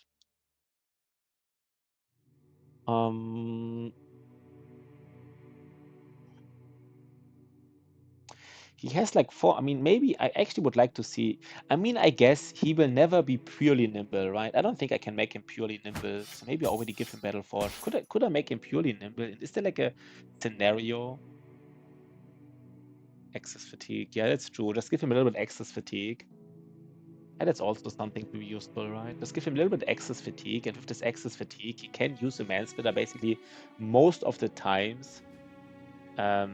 Just like at some point in the fight, of course, he will be fatigued if he gets hit, especially. But like, yeah, that's true, right? It does help him.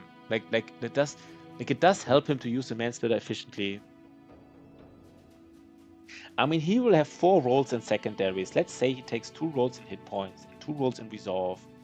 And maybe he actually takes like 5 rolls in secondaries because he will low roll melee skill at least once. He could still be nimble, I guess. It's a little bit weird with 80 HP.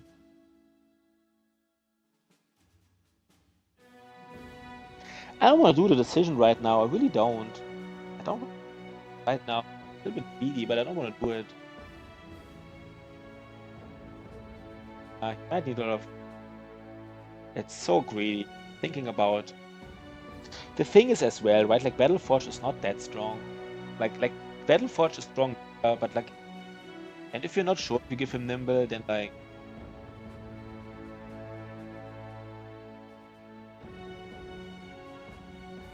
Nimble forged. I mean, nimble forged is usually you have very little. You know, you have very few nimble forged armor. But this is the guy to get it, right? I don't know yet. Should we already give him nimble? Just because we just. Oh, we don't know. Maybe it's just a Battleforged man splitter. But like if he's like a Battleforged man splitter, then he still take like, I don't know.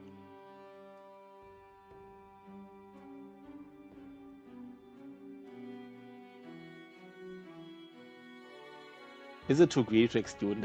It's taking student is really greedy here, right? Like it's like really greedy. Imagine taking student here right now. How greedy is that? And then losing him because he didn't have the perk. That is so freaking greedy. We will hate ourselves forever, right? If we take like nimble right now, like student right now on him, we'll kind of like forever regret it.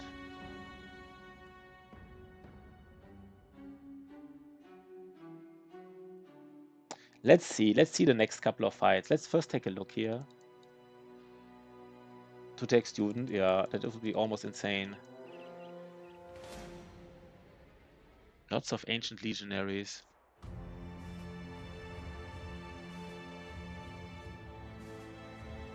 Lots of I guess I just didn't have enough money with me, so I guess we have to go back. It's such a waste to really like.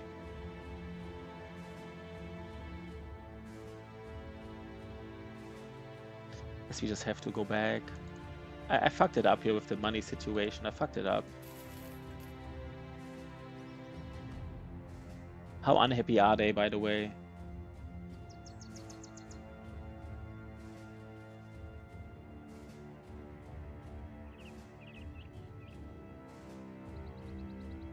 I mean, Iola's the fearless. He's not like, you know. 1 second. Who's really happy? Let's already like check who's really happy. Let's just do it for now. Like keep them out of the. They hate being in reserve. So like, who else is happy?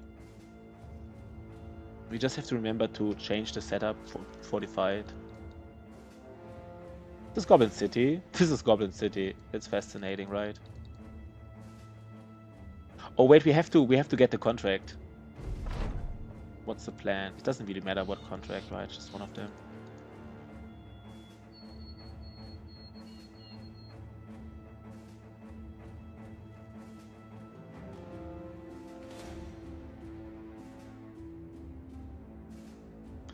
Okay, this is probably like also Goblin Camp. Let's do like a small break, 3-minute break. But this is probably the last Goblin Camp we have to do. But let's already, before I forget, let's already change these guys.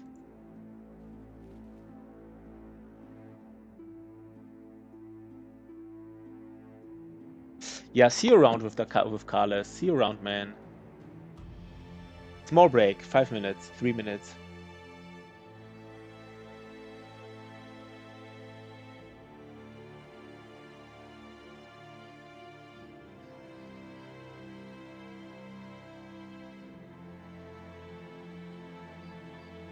Yeah, nice to catch you, right? Was good to see you, man.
Okay, we are back. Nice, nice, nice, nice, nice, nice. Forgot to pause for YouTube. Kind of forget it too many times. It's always hard to remember. I specifically write down pause in my pause message so I don't forget it, but I always forget it. It's fine, all right, that's fine. Okay, this is not the fight where we need like this. We can still be a little bit greedy. Let's basically not skill this right now. Maybe I should. I don't know. This guy here in the front, he needs.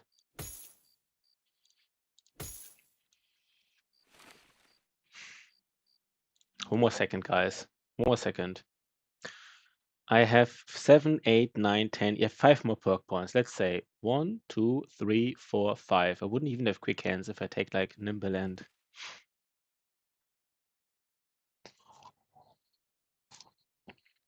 I can't do it, man. I can't do it. I don't know right now. Let's do one more fight. I just have to think a little bit about it.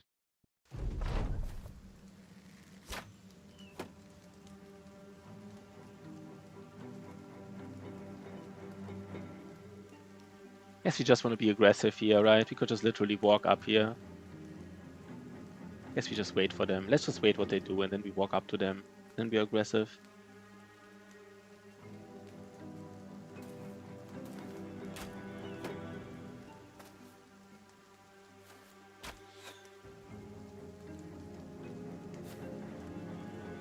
Yeah, let's be aggressive here. It's fine though, it's fine, right?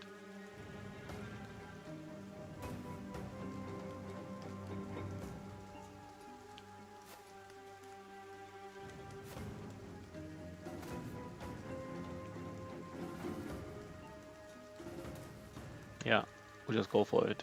We might get punctured here, somebody, but they're all like in the front right now. Wait, our tank is the one. Our tank is on the high ground, man. He's on the high ground. If he gets punctured here, I mean, come on, right? Come on. He's on the freaking high ground.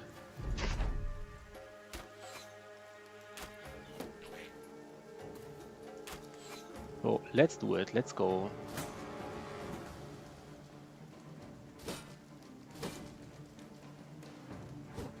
One more second, by the way. But it's fine. Okay, let's shoot some gobos here in the face. Right in the face. And we even switch to throwing weapons and we just kill him. Nice, right? Nice. I can't see him. Can't see this gobo here. Because sometimes I don't know. Vision looks. Sometimes the vision is weird. I feel like.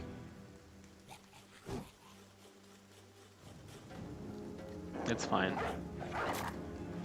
Just engage all the gobos now, so we don't get like our dogs don't die here. Right? We just engage. Wait, we have to engage every gobo here now. Otherwise, our dogs actually get in danger again. Would be weird. Wait, what?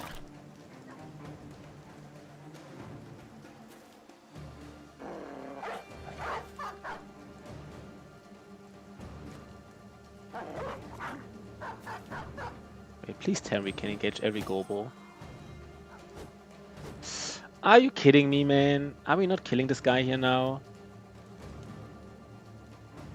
Oh no. You know what, let's... Okay. Yeah, this is fine.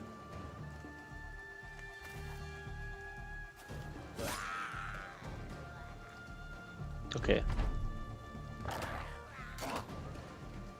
Just don't want to lose a gobo here, that's all. That's all there is to it.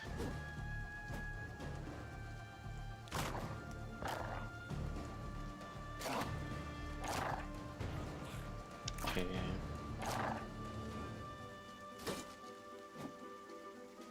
Nice. Was it already the 4th camp? No, wait, this is just a patrol, right? And there's a camp next to us. Maybe was the camp next to us already like the... I'm not sure. Maybe we finish this ambition here, right now, basically, right now.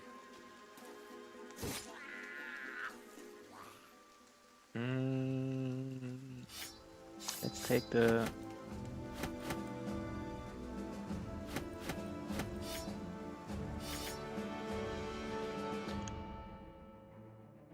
this camp here is the last ambition, is the last for the ambition. And then we kind of don't even want to fight Gobos anymore. You know, we're kind of done with it, I guess.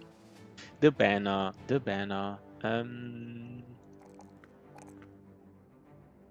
Yeah. Even give the banner some range defense, but maybe that's like thinning him too much. Let's give him some HP. And now he does get 40. I mean, he needed Fortified Mind like ages ago, to be honest. Let's give a Fortified Mind. So he will reach like 120. Maybe with veteran levels at some point 130. Who knows?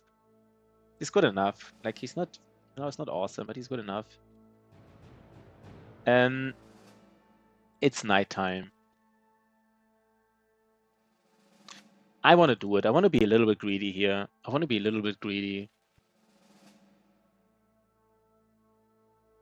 Let's go, student. I want to be a little bit greedy this time. I'm not even sure if it's that greedy. It's maybe a little bit, but not much. And who's part of this fight? Kind of should remember that Ragus is actually pretty tanky here. I'm not sure if that's like something to be used, something usable. Maybe it's not.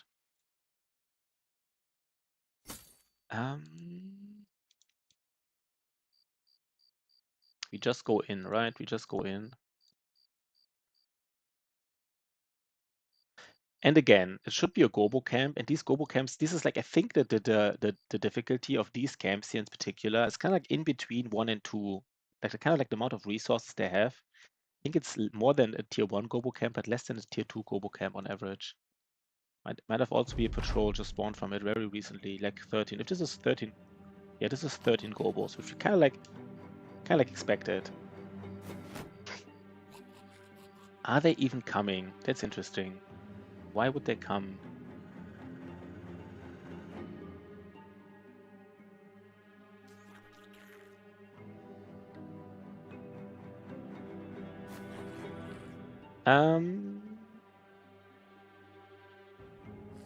Should we be on a low ground against them? There's some Wolf Riders, interesting. There are some Wolf Riders. That is fascinating. There's 13 enemies, and you already see Wolf Riders. What do we expect here? I guess we have no idea, right? It's just 3 Wolf Riders or more.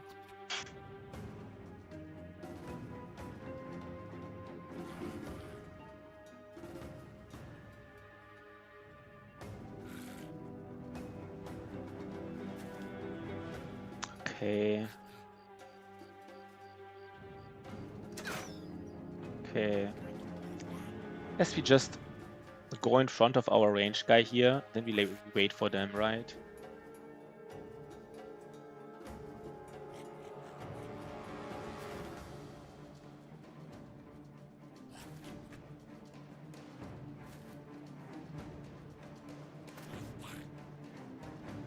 See what they're up to. They're not coming. Yes, they do have range advantage still, which makes sense in a way. It does make sense that they have range advantage.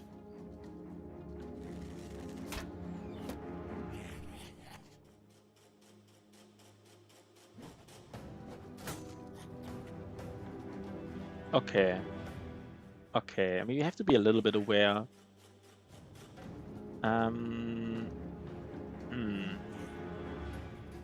So we see 1, 2, 3, 4, 5, 6, 7, 8, 9, 10. There's 3. I didn't really check the initiative order on something like this. Maybe I could have guessed what else I'm expecting here. But let's say there's 3 more Wolf Riders, which would probably be the most dangerous. We kind of need to be. I mean, we can go on this you know, we can go on this grassland high ground thingy here. Guess we need to go on it anyhow, just to see what it looks like. Okay. And it's a little bit dangerous, right? It's a little bit dangerous because, for example, this Gobo here with the Goblin Pike, he could push us down. And then they could occupy all the high ground here. And then we're just like sitting on the low ground. And it's also dangerous because we kind of want to protect Sahir already. He doesn't have a shield. But if we protect Sahir, then we're also on the low ground here. Maybe do something in between. Which would like... How would it look like?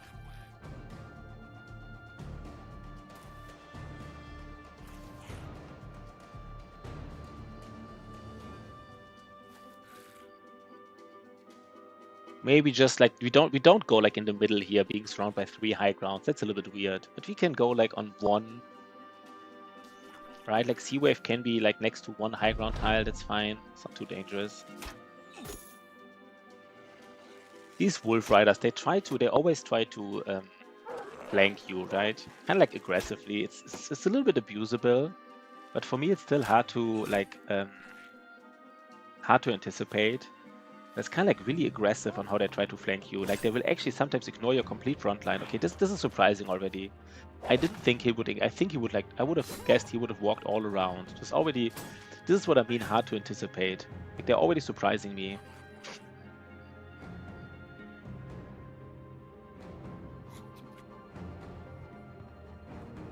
Maybe we just let our banner attack.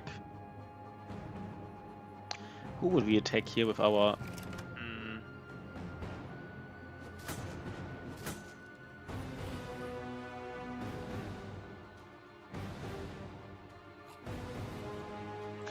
Going in with our banner is a little bit aggressive, but we kind of need to get a kill here, right? We kind of need to get something done.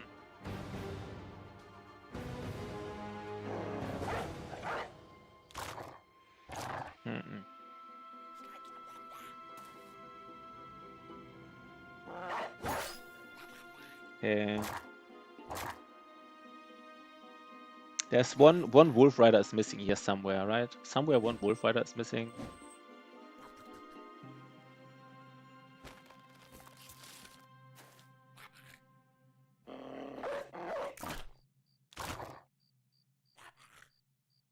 Guess the Wolf Rider is probably here in the south. I mean, that's the best guess. I guess I could have checked. You know, sometimes kind of like me talking, it like kind of like, you know, it's a little bit. I missed some stuff. I guess it's not the end. We just expect, yeah, he is here. This is kind of what we expected, I guess. So it's not like.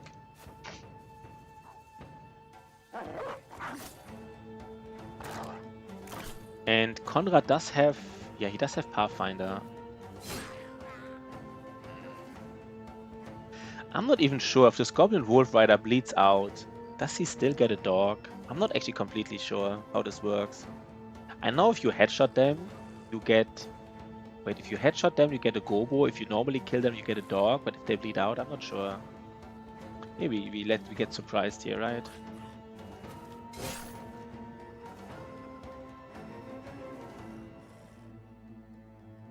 Can our tank go in? The problem is we don't know. I don't know what weapons they have.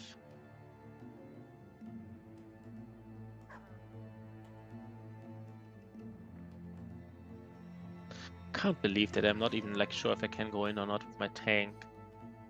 So afraid of punctures, but I mean.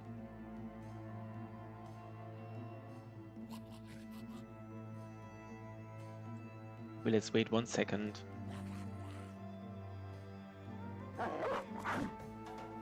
Missed an 80%er, by the way, because I needed 81.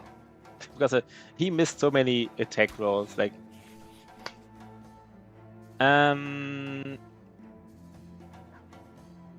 Yeah, puncture. I earlier misspelled it, and I called it rupture, and then the viewer called it puncher. So we have like all the names now. Today is the day where we raid you at some point, Otozama. Today is the day. It finally happens. We will raid you. Did you see a good boy George? His run ended against Neko Savans out of all. I kind of him that he might want to try again, because maybe he will. Maybe we all lose our first run, right? If you all lose our first run, then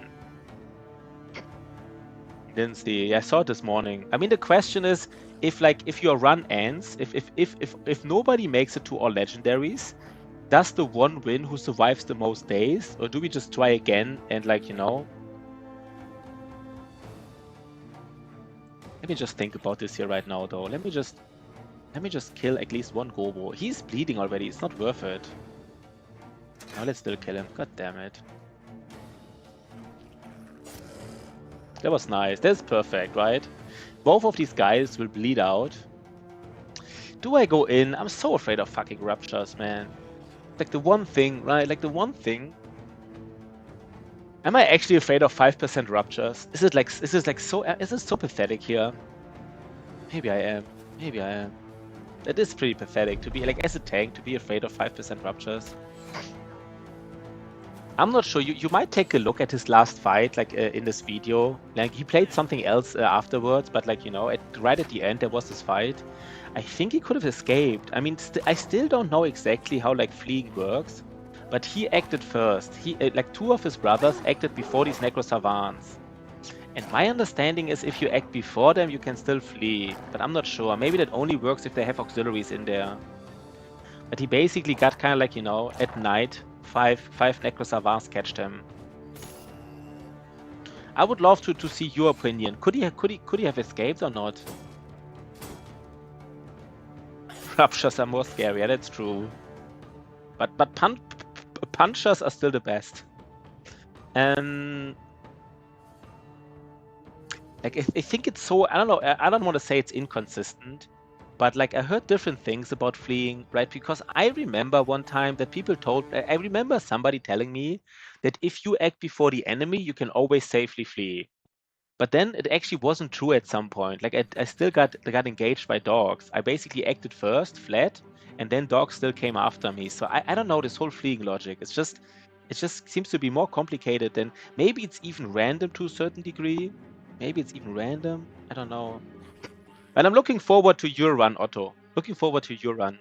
Maybe everybody loses their run and I can just, play like really calm. Calm is smooth and smooth is fast. How do we do this, by the way?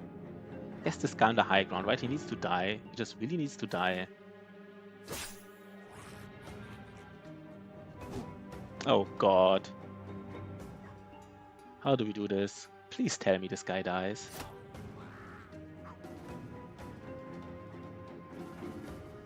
How do I approach this, by the way? God damn it.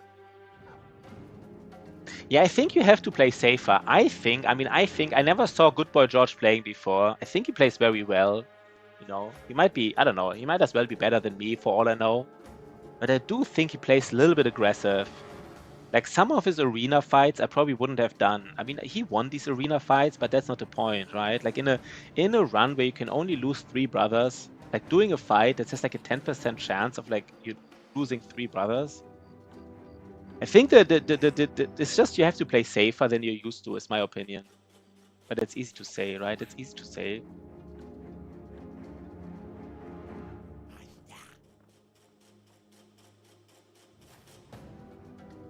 I mean, our tank can go in. I mean, if I shield wall here, I guess there's also this guy's a goblin pike, which I wasn't aware of. He just has like a goblin pike. Oh god, we're missing all the attacks. Yeah, are you kidding me? Are we missing like every fucking attack?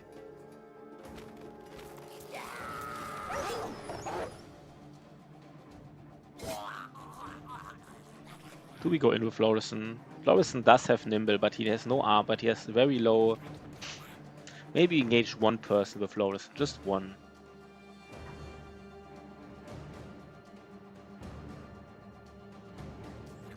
I mean, for all we know, this Goblin Wolf Rider could engage us on the high ground here, but I guess, I don't know, there's some things, it's just some chances you have to take, I guess.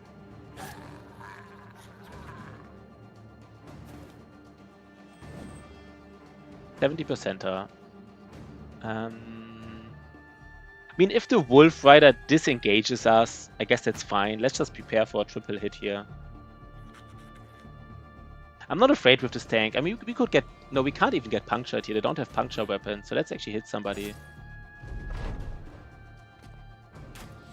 But yeah, I'm interested how you approach this, Otto. I'm interested, I mean, Otto gave himself the odds of 8-1 in this 3-3 300 challenge. So let's take a look at these odds, right? Let's take a look. Because, overconfidence and all this. Let's talk about let's see how this overconfidence works.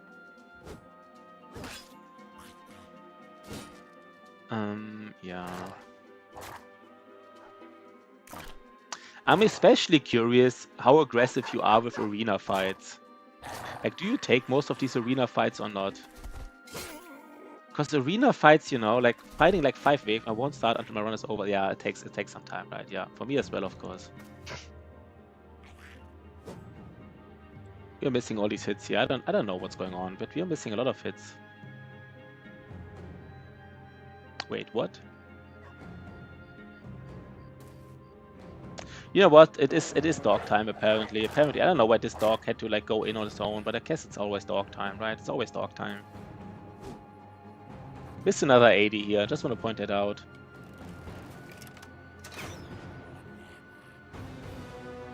Okay, Reimer. Reimer got headshotted, right? He just got headshotted, so I guess that's just his life. Missed another 70. Run south, clear 5 minutes on the way, recruit up to round and keep raiding for a bit. Yeah. I was also thinking about raiding more. Just, just get to, I mean, maybe just get to 12 brothers really quickly and then, like, just raid. I don't know. But the nice thing, I'm probably the one who starts last because my run here just started. So I get all your experience, basically. I think maybe I guess the south is a little bit dangerous for Necro Savants because the south has several, like, ancient undead camps in between. And these ancient savants, if you don't have these Necro Savants, ancient savants, if these Necro Savants, if you don't have the scout, they're faster than you at night. So maybe one strategy is to only have like 10 brothers. So if you get like attacked by Necro Savants, you put like 9 in reserve. Oh, they all have Backstabber. They have Backstabber. I wasn't even aware of this. Fascinating, right?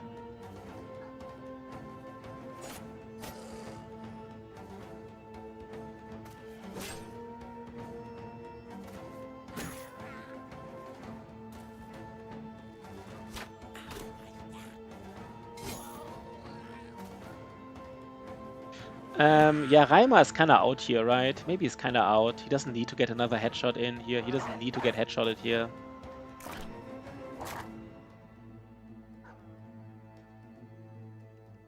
Wait, there's somebody here. I mean, I can tank one guy here. That's for sure. I can tank one guy. I mean, if this guy rolls like 2 punctures at 2 5%ers, I still survive.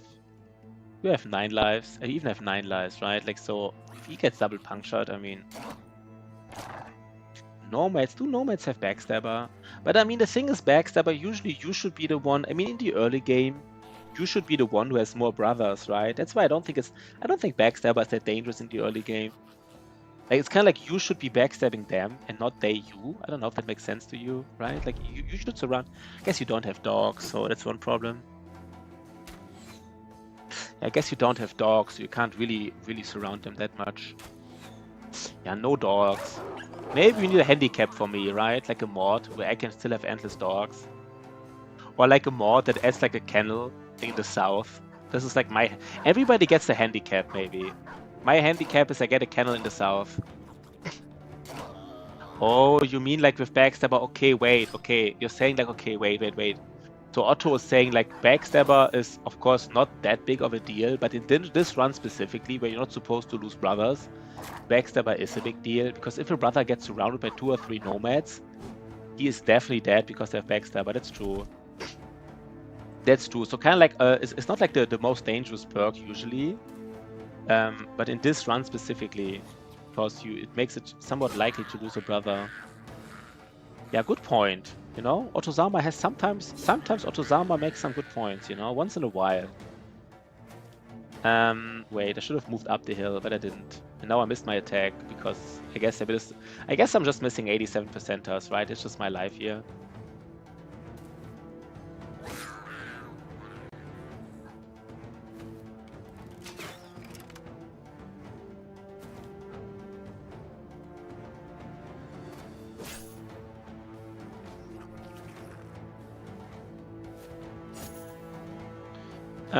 We go in, right? We go in, and now we hit him. We hit him where it hurts.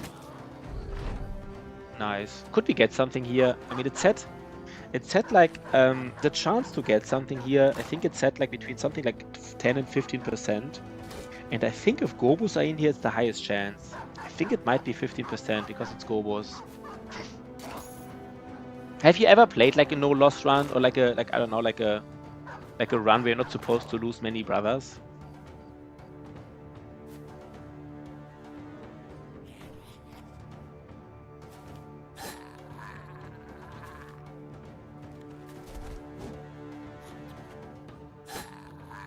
Nice, we did it. No, we didn't do it, right? We didn't yet do it because we still have a dog to save. Still have a dog to save. We will save him. Nice.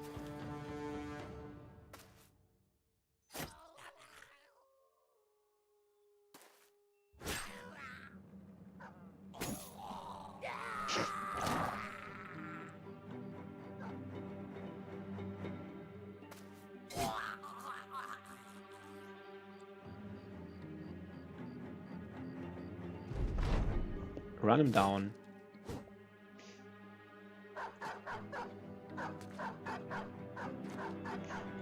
Run him down like crazy. Get him, boys, right? Get him. Guess we just... No. We use Gero here, right? We use him.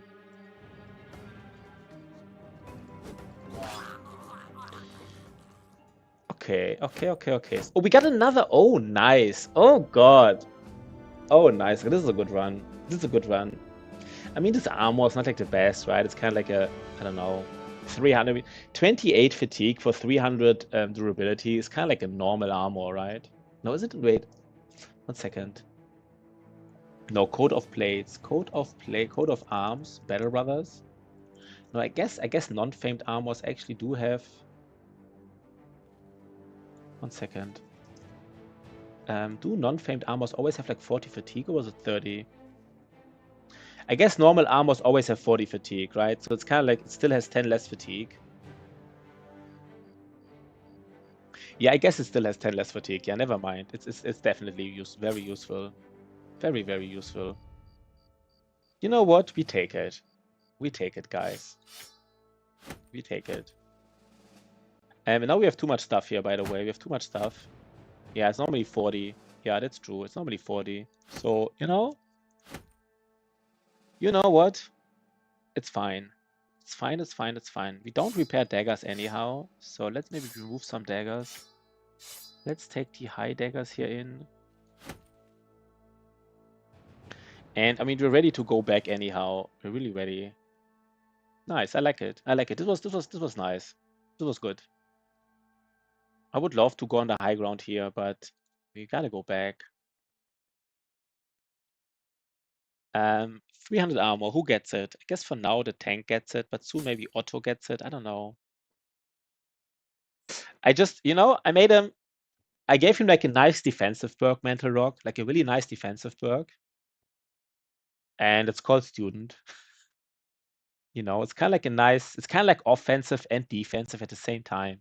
It really helps, like,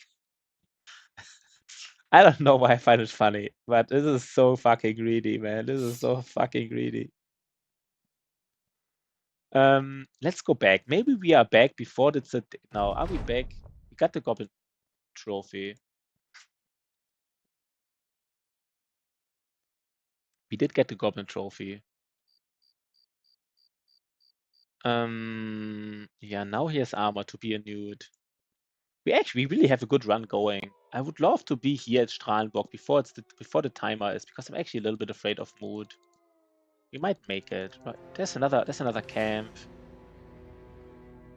How's the mood here? Can we get one more hit in terms of money? Can we get one more money hit? It's actually dangerous, right? It's actually dangerous. I guess it's specifically dangerous for like Otto. Did not get paid. Won a battle. Maybe Otto just stays in this fight, but if Otto is part of this fight, can we even make it here? Maybe we cannot even make it anyhow. So if Otto is part of this fight, he might get happy, right? He might get happy, actually. He just like stays in this fight. He doesn't do anything. So Pashi, would it be insane to try the next prestige level right with no orders? No orders is one of the hardest. It's one of the hardest. No orders is extremely hard. It's extremely hard. You might just want to do it to try, but it's extremely hard. No orders. Like you can seriously like, it's usually hard. Like the difficulty of no orders is somewhere between hard and super hard, depending on like your first glades. Like if you get like decent buildings in the beginning, if your first buildings are decently nice, and maybe you have like 1 or 2 glades where you get like easy, easy points to get like, but like the first, I don't know how it's called anymore, but the first few points, the first few like, I don't know how they're called, the first few reputation points are so important. Because I think the first 2 reputation points already give you 2 more buildings. And like not having these first 2 buildings because of these orders is just so brutal. So brutal. Ottosama. So people on my stream tell Ottosama go stream. So so people on my stream here are like, you know what you really want to see? Somebody else streaming. That's how much my viewers like me. Lemon Snatch, still nice to see you, man. Still nice to see you. Good things happen It's to like, good people. Otto, go stream. We want to have some fun here. We want to enjoy. Hey, Otto, we want to enjoy a nice Battle Brothers stream. Can you make that happen? I love it, man. I love it. So maybe, just maybe. So who needs the nice? Who is happy though? So Hakan is happy. I mean, wait 1 second, guys. Can we make it to this Strahlenburg today? I don't think we can make it before noon, right? I mean, if we lose Otto, this would be like a disaster. But taverns are everywhere, right? I mean, maybe we can just make it. No, taverns are always open, right? You can always drink something. I think we just put these people in fights, and if they're part of the fight, they get the mood. I'm not sure if they have to be part of the fight to get the mood. I'm honestly not completely sure. Who's happy here though? So Konrad is happy. Let's get him out of the fight for a while. Safir is happy. He doesn't have to fight. And Ibn Al, what's his name? He has to fight, I guess. And Fiolos.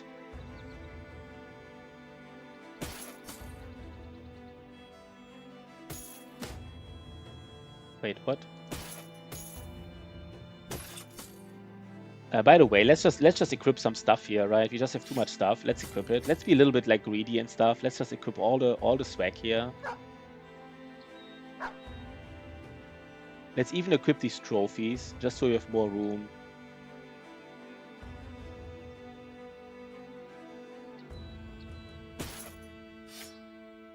No, we just want to have a lot of room.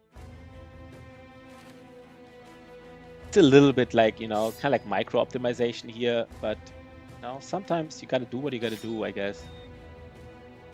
We want to have a good run. We said we want to have a good run here. We do some micro optimization. We did specifically say it in this run here.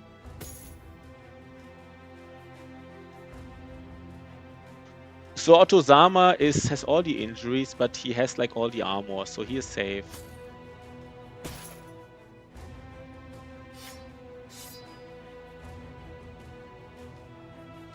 Maybe Reimer has to be in the back.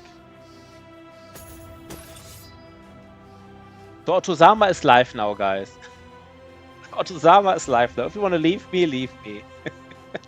I'm not even mad, right? I think people should, should enjoy what they enjoy most. I'm not even minding. He rates me so often. I can't be mad. I can't be mad at all for losing viewers to him. It's basically not possible to be mad at Otto. Aeolus the Fearsome. I mean, if you don't want to use lose Aeolus, so maybe let's like a little bit. No, we really need. God damn it. I will try it. Not feeling too confident though. You're not feeling too confident. You will try no orders. Yeah, you gotta tell me how it works, because it is interesting. I think no confident is pretty. It is pretty interesting. Like it is hard. It is really hard. And no confidence. Sorry. So I'm mixing up. No confidence is a status. I mean like no orders. It is really tough. Especially like the first the first minutes basically. Like you gotta just tell me how the first couple of like the first year works.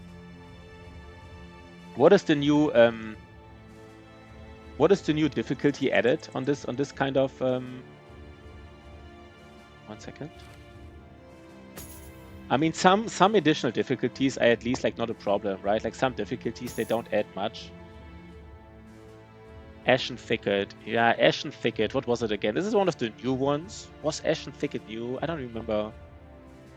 Ashen Thicket. I don't know. I don't remember exactly. Fewer cornerstone choices. Oh, it's also yeah, fewer cornerstone choices. I don't know. That doesn't seem too. Is it like a modifier? Doesn't seem too nasty, does it? Fewer choices, of course, bad, but like.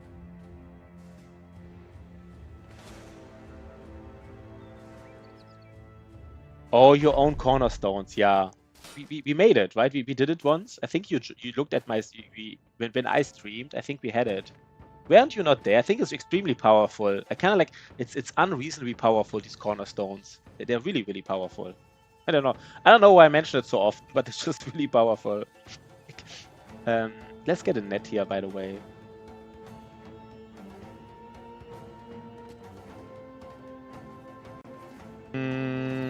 It's still bad. It's still bad. Let me just tell you, it's still bad. I don't want to lose the dog, but I really want to get a net. I really want to get a net because we can't get nets. No orders. I mean, I'm curious actually. Really, you should tell me while you play because I think it's extremely nasty. Like, extremely nasty.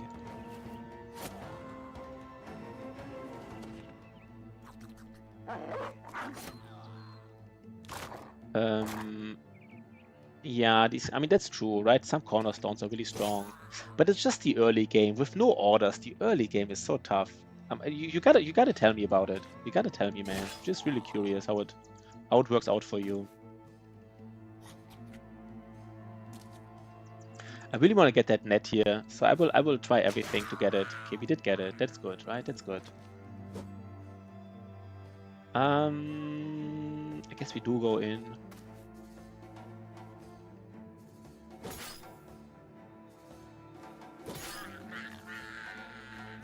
Nah, it's fine.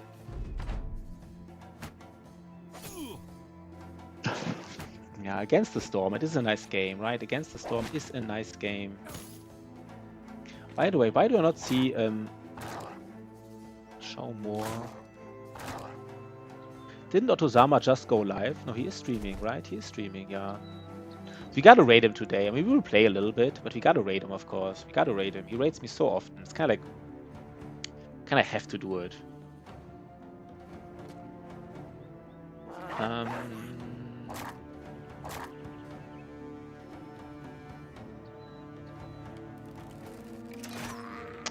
Nice kill, nice kill. I guess this is just like a tiny gobo camp, right? It's nothing special what we're doing here. Like, we don't have to be proud of killing gobos. Of course we still are in a way, but it's really not difficult here.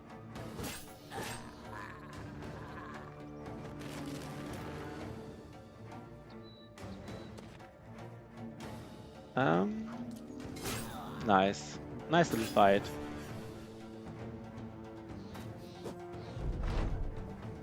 No dog lost, no brother injured. So far, and probably not, right? Yeah. No dog lost, no brother injured.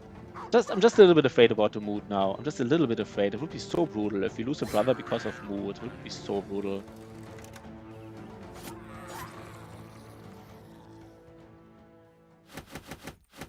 This was just a good fight, right? It was just good.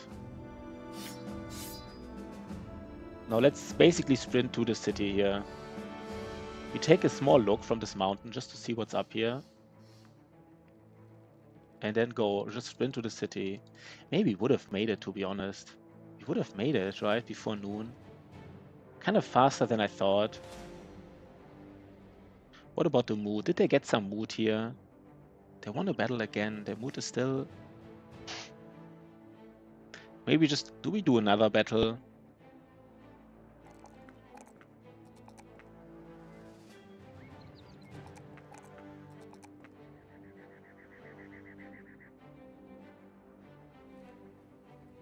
I don't know. I guess I don't know. I switched back and forth. I kind of like made him a tank, then not. You know, I skipped some melees, then went back for melee. This guy, I don't even know what I did here. Do we just fight this camp? No, maybe it's too weird. If somebody gets injured here, oh god, there's like Wiedergängers. At least fight this Wiedergänger camp for the mood alone. It's very easy. We know what's inside, so we know it's easy.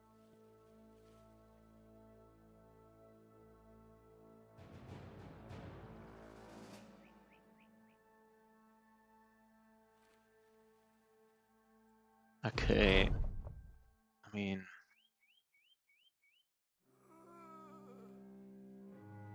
maybe we finally get like the Blighted Man event too, just to get the mood up, right? Just to get the mood up.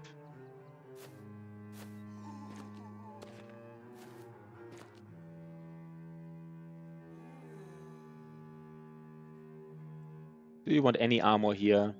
Do we want any armor at all? There's like some armor in the bottom. Guess we don't have flails.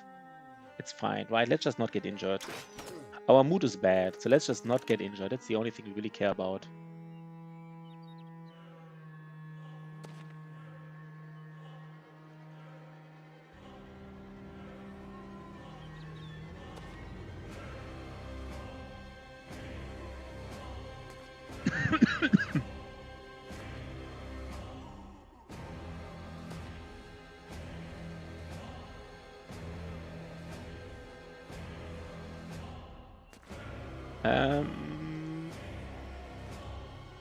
I guess something like this here, right?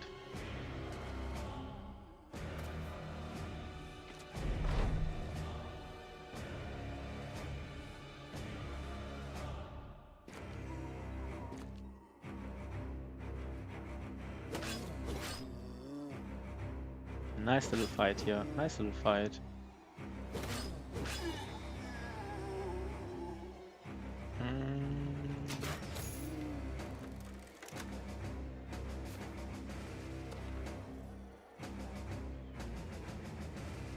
Flash Gaming Tales just Spearball. Just why not, right? Why not? I don't know.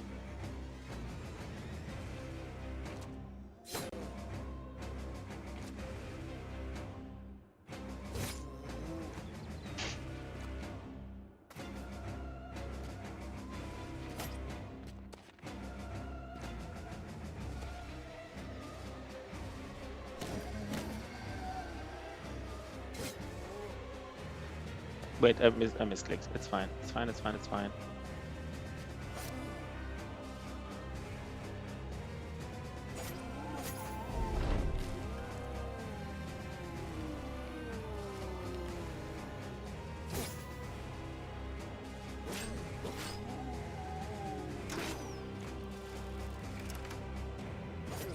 Okay.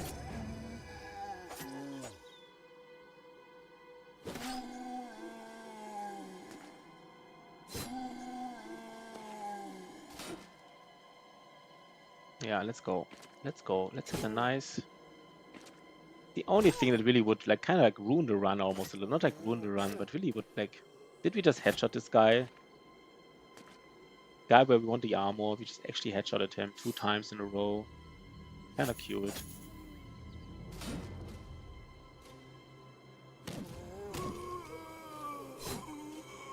We even have Killing Frenzy on him. I kind of forgot about this. This is Otozama, right? This is like the build we really want to make something out of.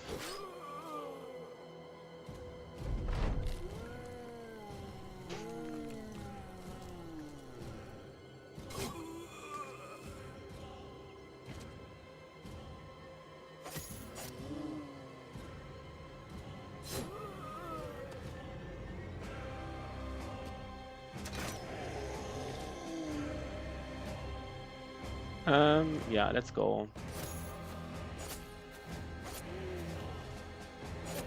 We actually got 1 more headshot in, but I guess it's still not enough, right? We will destroy the armor, most likely. And like, let's just go in.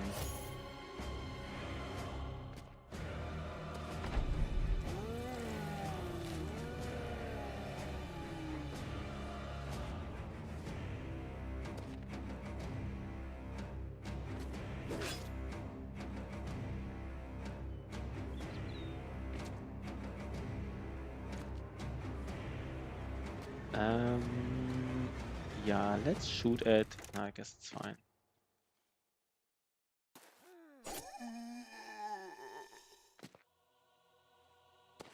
Maybe another headshot. No.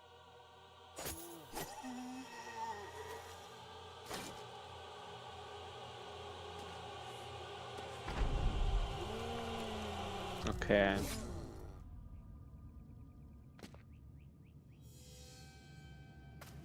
Let's go, basically. Let's go.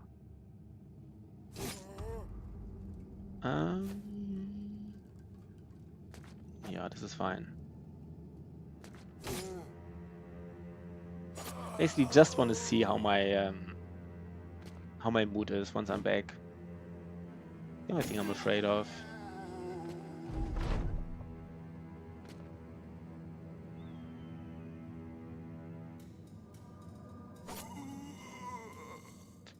Okay. Let's go. Let's see the mood. We would have... I want to see the mood now, basically. What is the mood now? How dangerous is it now? Is this satisfied? I think dissatisfied is not dangerous yet, right? Just means... I think dissatisfied doesn't mean they can leave. Yeah, so we're kind of fine. Now Fierce Beast. YOLO's now Fierce Beast. Okay. That's weird. I mean, YOLO's wasn't even... Where was YOLO's? YOLO's... He's called YOLO's the Fearless, but he is...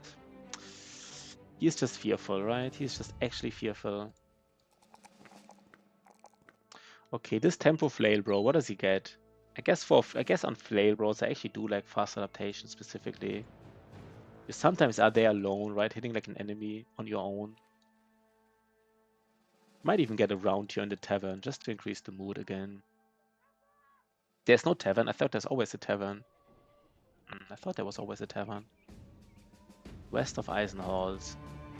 But what we will do now, let's first get some money, so we know that this run is kind of saved again. We're not like, you know, in danger or anything. Yeah, we can even save pay the next one. You know what? Let's already raid Otozama. You know, let's take a look at his run. This was cool. This was like a small 2 hour 30. We will play some later tonight. You know, let's get some rest right now. Play later tonight. Let's say goodbye, YouTube. And